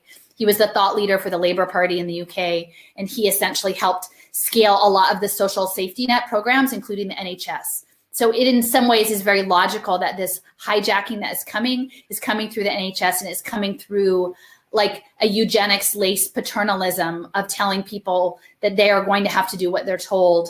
But it's not for their, really ultimately for their well-being, it's for the hedge fund markets. This is the connecting capabilities of the Internet of Things.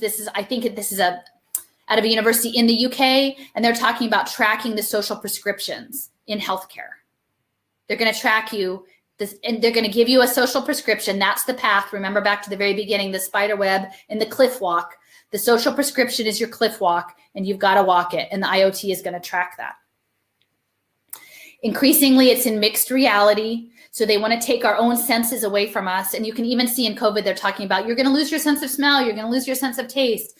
And I'm not really clear on the impacts of what the 5G might be doing to that. But they clearly want us to contain us in these headsets.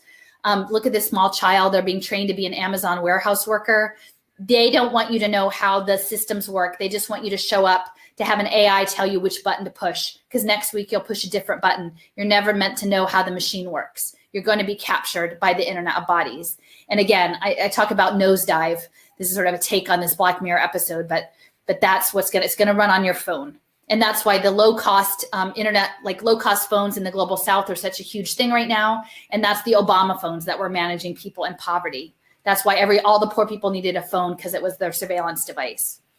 This is really important, these DNA nudge bands. Imperial College London, the gentleman who made the terrible prediction, Neil Ferguson, at the beginning that had the horrific numbers, he was based out of there. The Imperial College London business side runs social impact bonds. So it's not a disinterest. The medical side is running the finance side. Imperial College London has a business division, and their business division helped create it was their division, helped create spin-off company called the DNA Nudge Band. It was wearable technology where you're supposed to scan your nutrition against your DNA. And people say, I can't imagine who would ever do that. I would never. That's crazy. Well, you would if you're poor and the only food that you get to eat is the food you scan with the nudge band. So the NHS has actually purchased almost 6 million nudge kits tied to COVID. Okay, so they're getting, I've always felt that this testing protocol is a DNA harvest. Okay, so they've got a financial interest in impact investing. They've got a financial interest in wearable technology. Now, this is a program that hasn't yet scaled. It is a thought experiment. The state of Illinois, again, commodities futures. The state of Illinois and Pritzker, and that's where Heckman is. They did a whole blockchain task force report in 2018 that came out. And one of their thought experiments was, how do we manage food stamps on blockchain and incentivize the right behavior? That you have the digital identity set up. And again, I'm thinking that is going to come with the biometric health passports, the Common Pass. Your benefits that you get, and this is like the Fed dollars that we're talking about, live in a wallet, okay? This is food, but this could be anything. This could be your choice of healthcare option, your choice of education option, your choice of clothing option. Like everything is going to have a prescribed choice. The way you use your money is dictated and engineered through these systems. And again, this is a blockchain smart contracting system. If you buy the apple, you will get an incentive payment into your wallet. And if you buy the hamburger, you won't. Now, people who are not familiar with like structural inequality might look at that and say, well, I don't see what the problem is. I mean, they're getting a little bit more. I mean, isn't that good? I mean, shouldn't we want people to eat apples? The thing is, if you're someone who has had to navigate one of these structures, you will realize that soon enough, the benefit wallet will be shrunk, the amount that goes in there, to the fact that you can only ever get to the end of the month if you always make the right choice. They're not going to build any lean. It's going to be lean. You're always going to have to make the right choice. You're going to go hungry that last week, right? And then, so what is the right choice? If you're a poor person, are they going to make you choose the vaccine-laced tomato for your genomics because you're possibly pre-diabetic? Yeah. It's not going to be a choice. It's not going to be a choice that people have. And it's also not looking at the fact that people live in food deserts, people are working 3 jobs, people may be living out of the back of their car, right? Alison, if I could add from your previous presentation, and for people to connect to this larger idea, is with programmable money, what they can do is exert control on an infinitesimal level in real time. So they can alter the money so that it can only pay for one specific service or type of food in real time, depending on your behavior, your credit score, your social credit score. So that's also one of the dark sides of the cryptocurrency movement that's figuring into Alison's presentation. Yeah, and they can stop you. I mean, that's the other thing, because before even COVID happened, I remembered there was someone in high-level government in Australia who said, we should be able to stop welfare payments to people who go to environmental protests. Well, how would they do that? Well, if it's all on blockchain, they can turn off the SIM card. If you're on a government phone and all of your access to things you need to live on digitally on your phone, they can use sniffer drones over groups or crowds, and they can turn that off remotely. So again, they're putting us in a Skinner box, this operant conditioning. This is when I say we need to pull all the people out of the boxes. They want us to live like pigeons in their boxes, and we're not.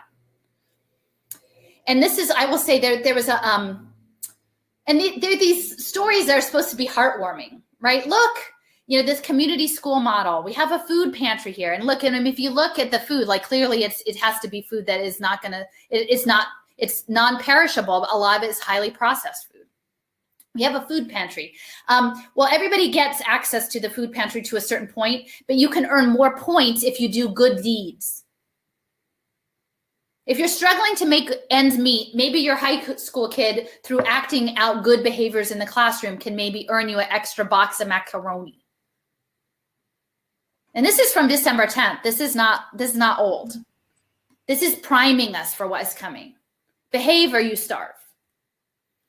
So, I don't really probably have a good amount of time to go through these maps, because I know I've just gone on almost 3 hours, but like I do these maps just so you know, anyone's like, we'll put the slides up. You can follow through the link here and it will go to the interactive version.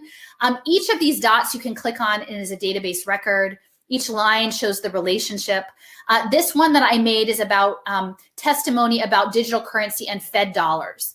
And it's very much tied in with the hedge funds, specifically John Arnold of Enron and Michael Milken, okay, and the savings and loan. So these two individuals who we know how things turned out with them before, Milken and Arnold are both closely embedded in the pay for success impact space. So, and then I will say up here, there's, this is their Accenture and Gary Glickman. Accenture is very central to this. And Gary Glickman worked for Accenture. He's helped set up Pay for Success, and his focus was smart cards.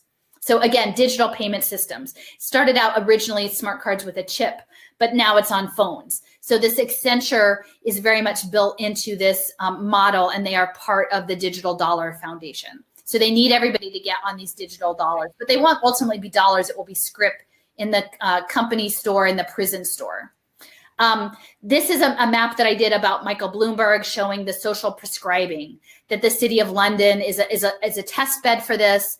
And that this is the elements over here of the Imperial College London and how their social impact bond finance played into how they're talking about the pandemic. And then this one, I would love to talk about this one like a little bit more at some point, but this actually is about the wearable health tech. They've actually set up the first health impact bond, and it's in Sweden, right? So we're all supposed to want to be like Sweden, and oh, that was a setup, because we don't want to be like Sweden, because Sweden is running the fourth industrial revolution, and they're already all chipped over there. So the first diabetes health intervention, the diabetes health impact bond, is coming out of Sweden, but it's in partnership with Ronald Cohen and Social Finance in the UK and in Israel.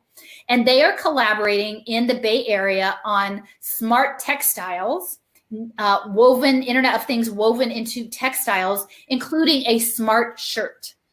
And actually, I am going to just, if you don't mind, I want to just open this one real quick, because there's just a good thing. And I'm going to have to change over my, stop this screen and get a new screen share up. Sure. And I'm going to let everyone know, we're going to end on a really positive note. So yes. The people that are here still, Alison, there's 840 live. I mean, you deserve great accolades for your participation, and it'll be worth.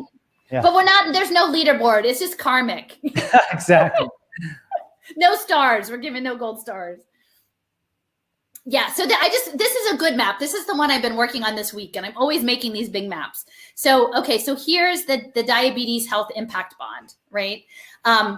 It's linked through, Pay for Success. There are whole things in obesity prevention. That's the soda tax and the calorie counts. These are linked to the Imperial College London, their R&D around the DNA nudge bans, right? And here they are with their policy innovation and the impact bonds and the social prescribing. And here's London and tracking people through the wearable technology. Here's Neil Ferguson over here, who screwed everything up for everybody. The diabetes, clearly it's about managing nutrition. So this planetary diet program, and I'm really encouraging people who are on the wellness side to think about like just prescribing people's health choices. Cause I know people have like a lot of very specific moral and health ideas about food, but like, what is it going to take if someone is prescribing you 3D printed food? The control of diet is really important. And that's coming through the Lancet and Wellcome Trust. And Wellcome Trust is like working with Gates, working on the metrics, working on all of the vaccine platforms. So they want you to eat, and they want to manage you with the vaccines. And then, so we'll just go over here. This health movement, it's part of this larger program that is connected with a variety of entities, some universities in I think, Bulgaria. There's one in England, the city of Rotterdam, Catalonia, because it's interesting. This is another deep state thing. Barcelona is the smart city, the radical rebel city, supposedly. But this business school is out of Navarre, and it's participating in this IESE business school. It's the business school of Opus Dei. And Larry Summers, who's part of this Lancet Commission on Investing in Health, these health investments, he's chairing the tech advisory board of Banco Santander, which is one of the largest investments of Opus Dei. And these are like the self-flagellating monks, like from the Dan Brown movies. Mm-hmm. And then the other woman connected to Banco Santander, which is a Spanish bank, but also very big in the EU. I think it's one of the largest banks in the EU.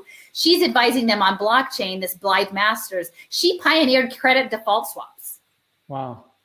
And then you've got these utility settlement coin projects. So like when people ask me what happens with the securitization, I can't quite say because they haven't pulled it off yet. But when you see things like Larry Summers and Banco Santander and the credit default swap lady and the deep state Vatican all embedded in a diabetes health impact bond, it tells you some stuff, right? So over here, I will just say that this health movement project, one of the investors is this Research Institutes of Sweden. It's a public-private partnership in Sweden. Again, they're very high-tech, 4IR, very green, quote-unquote green. They have a partnership in this smart textile company, and they were going to do the smart shirt. They developed a smart shirt for COVID and for disabled people. And it's a shirt that would capture your health data, and it could even tell when you coughed. It's like a spy shirt. And they were partnering with the Stanford University Hospital System, with Stanford University. This woman, Zinan Bao, is a professor at Stanford in electrical and bioengineering. She founded the Wearable Electronics Lab.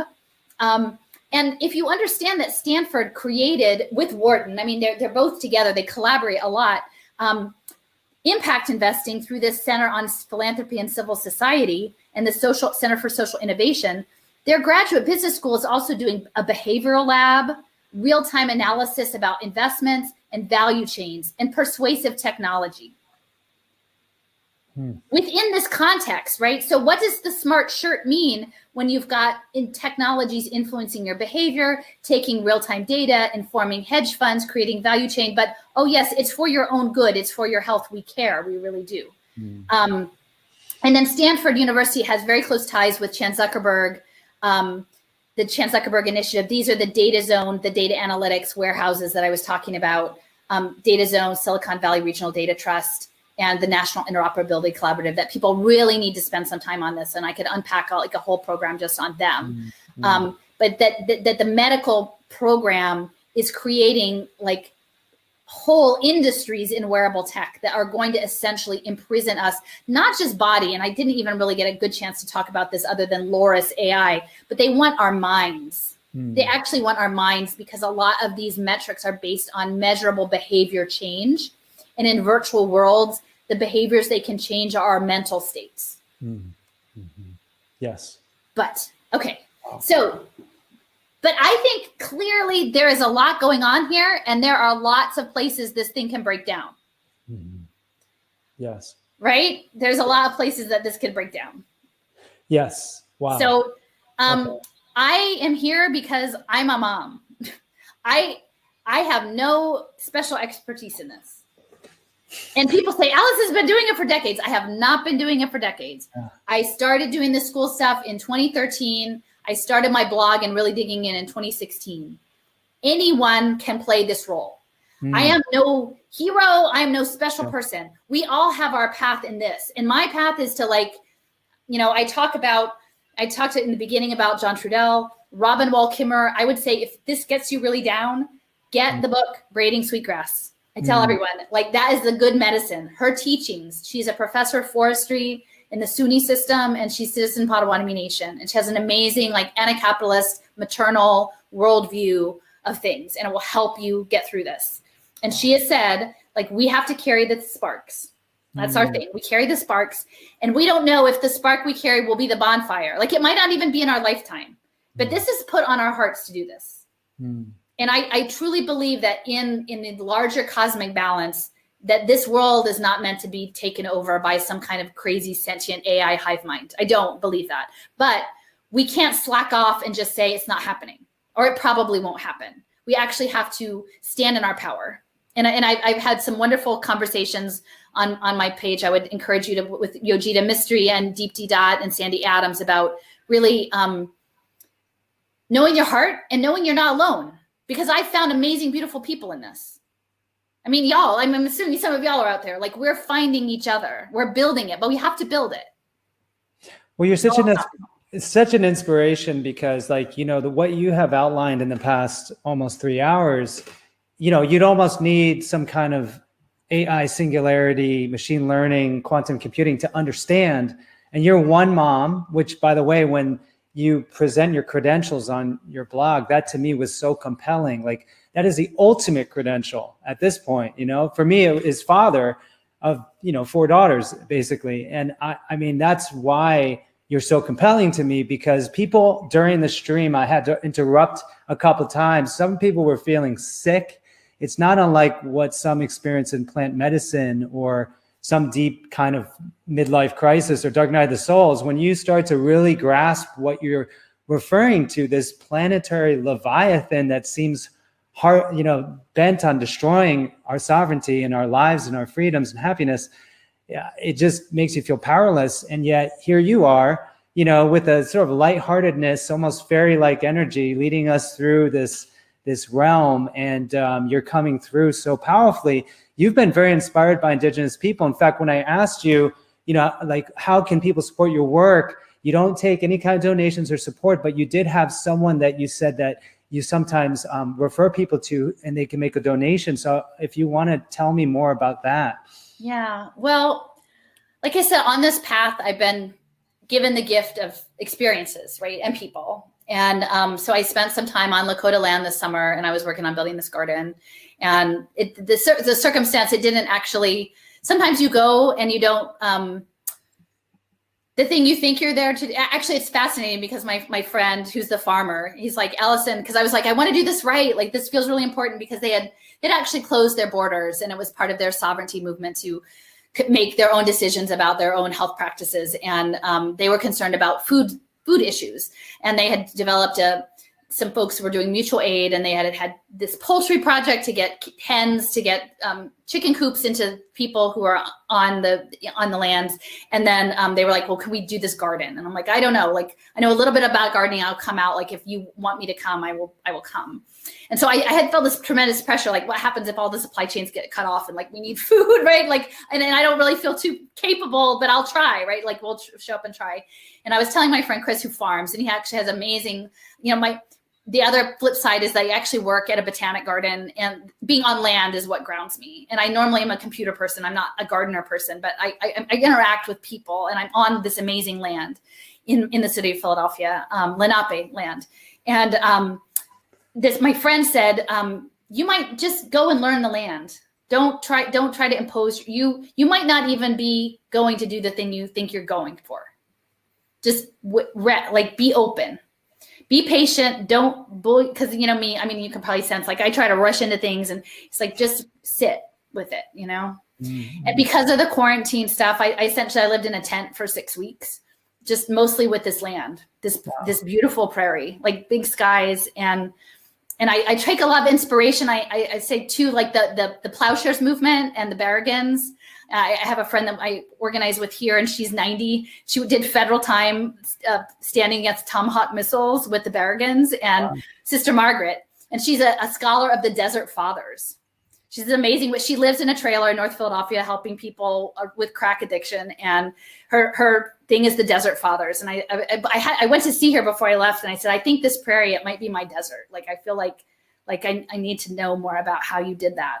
Mm-hmm. And but I had nature. I had the spiders, right? Like, early on, I talked about these amazing spiders, and so the community, I thought that it was going to happen. It didn't happen the way I thought, but I ended up connecting towards the end of my stay with a woman who had spent 20 years in environmental nonprofits, and realized that it was not, she was disillusioned. And so she had come back, and she was actually gardening. And the neighbor who lived next door, she's like, you have to come see the garden. And I'm like, yes, great. I'd love to get out of here. Like, let me see the garden. And so we were talking about, hugelculture beds. Like, I really wanted a hugelculture bed, like these raised beds, but she had a hugelculture bed, and we really connected. And she's a water walker, and she prays for the water. And she was trained by Sharon Day. And she told me about that. And the garden where I'm at is on water. It's on the Schuylkill River. It's a tidal river. And so she shared with me a water ceremony, and it was very powerful. And I don't say this, and I'm saying that I think she would appreciate that. I had this experience, and she said, we need to pray. And I said, I don't know. And she said, and you should take medicine from the land with you. And I was like, I don't want to be, I'm so worried about cultural appropriation. I'm like, I don't want to be one, like, I'm not aspiring to take on something that I'm not. And she said, no, this is big. We all have to pray. The Creator wants us to pray. Wow. And you need to smudge every day. You need to smudge every day. So I smudged. Wow. I ran downstairs and smudged before I did. So hopefully the good intention of this carries forth this medicine from Lakota land. But, there were these 2 eagles that flew over after the ceremony. And we ended up walking out into this bit of land on the Minnesota and into this little gravel spit. And there was an eagle feather at the end.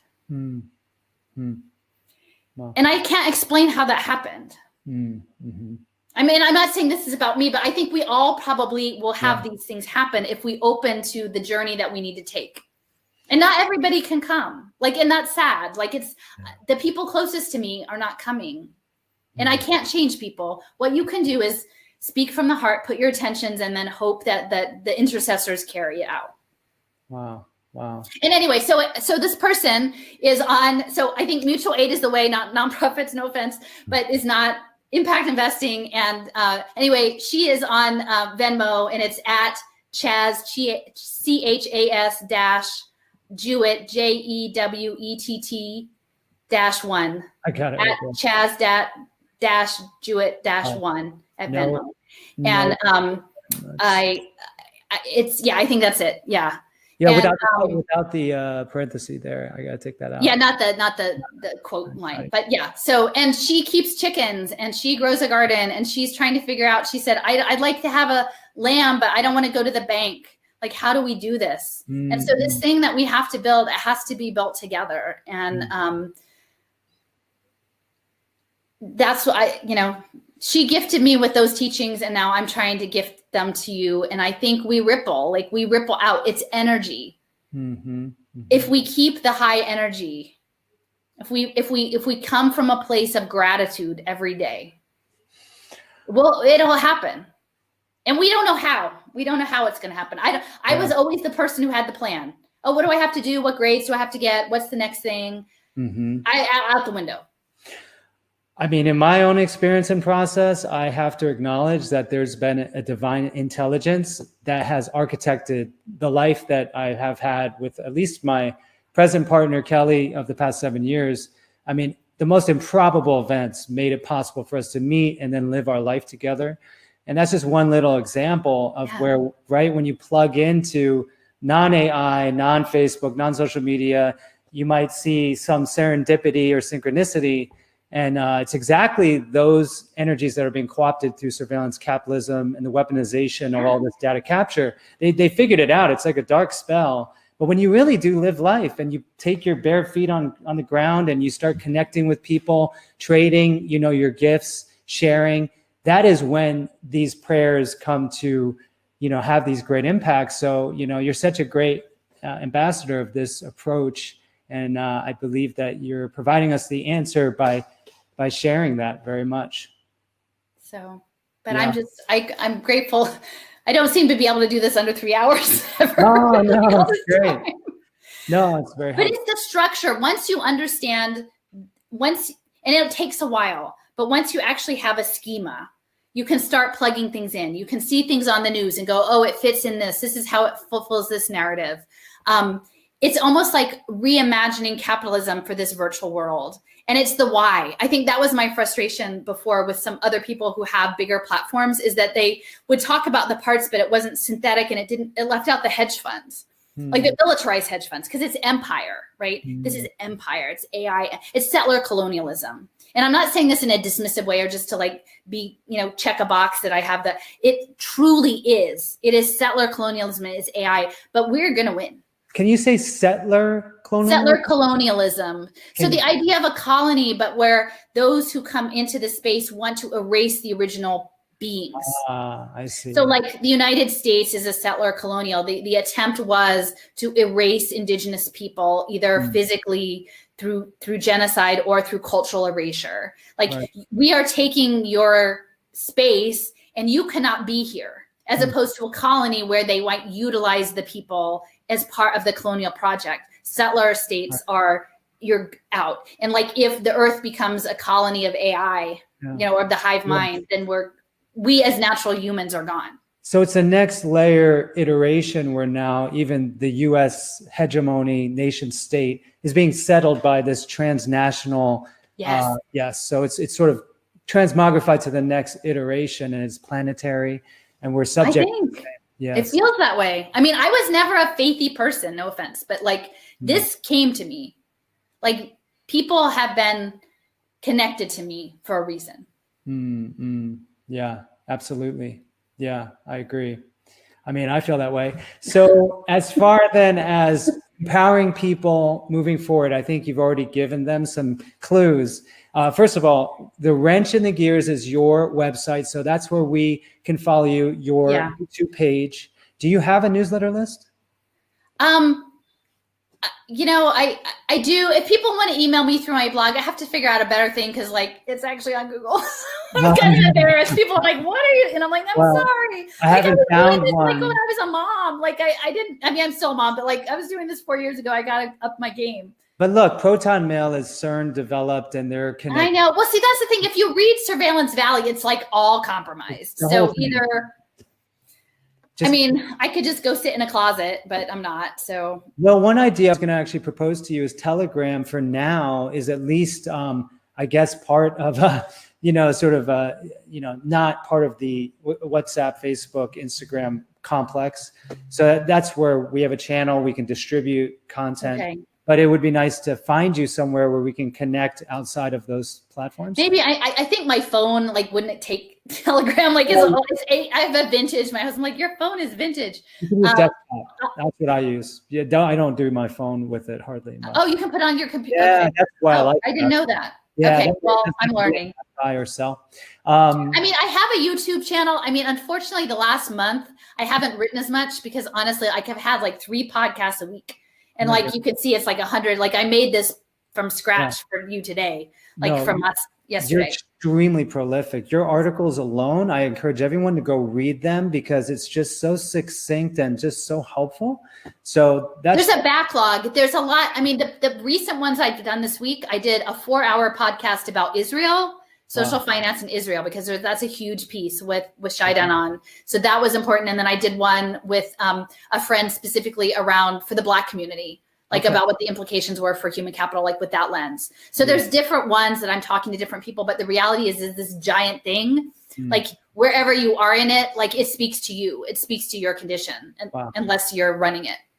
Beautiful. Well, for those two who have been following Stand for Health Freedom, what we intend to do is if you're feeling like you need something to do in terms of concrete steps in the future, I would love to get guidance from you, Alison, as far as what we could focus on in terms of impacting certain, I would love to take it to the next level. I guess at this point, I probably honestly, this might be the launch point of enough people understanding it that we can, because it felt like an educational process. You can't actually come up with an effective strategy until a certain group of people understand what the actual nature is of the threat. Exactly. But we weren't there yet.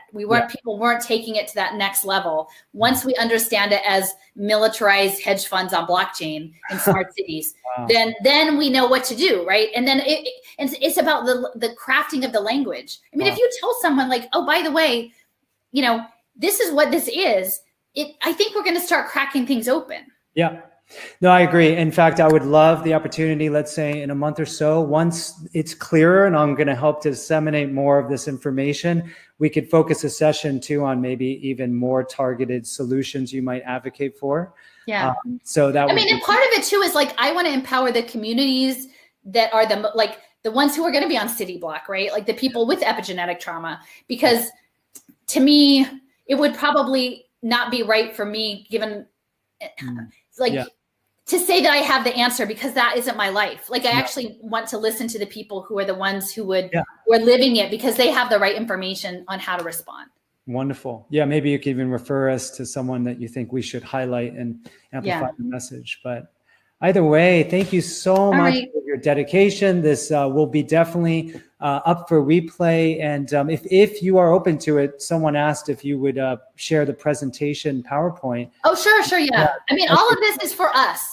Great. This is communal building. Like, this is knowledge sharing. I'm so disillusioned with all of like academia and everything. It's like, we should have information to share with one another to advance the cause of justice. So yeah. Beautiful. So we'll have that in the show notes with links, and then we'll provide that as well for download. Thank you so much, Alison, for your work. All right. And we encourage everyone to follow you and be part of what you're doing. Thank you. All right. Thanks so much. Thank you. Bye.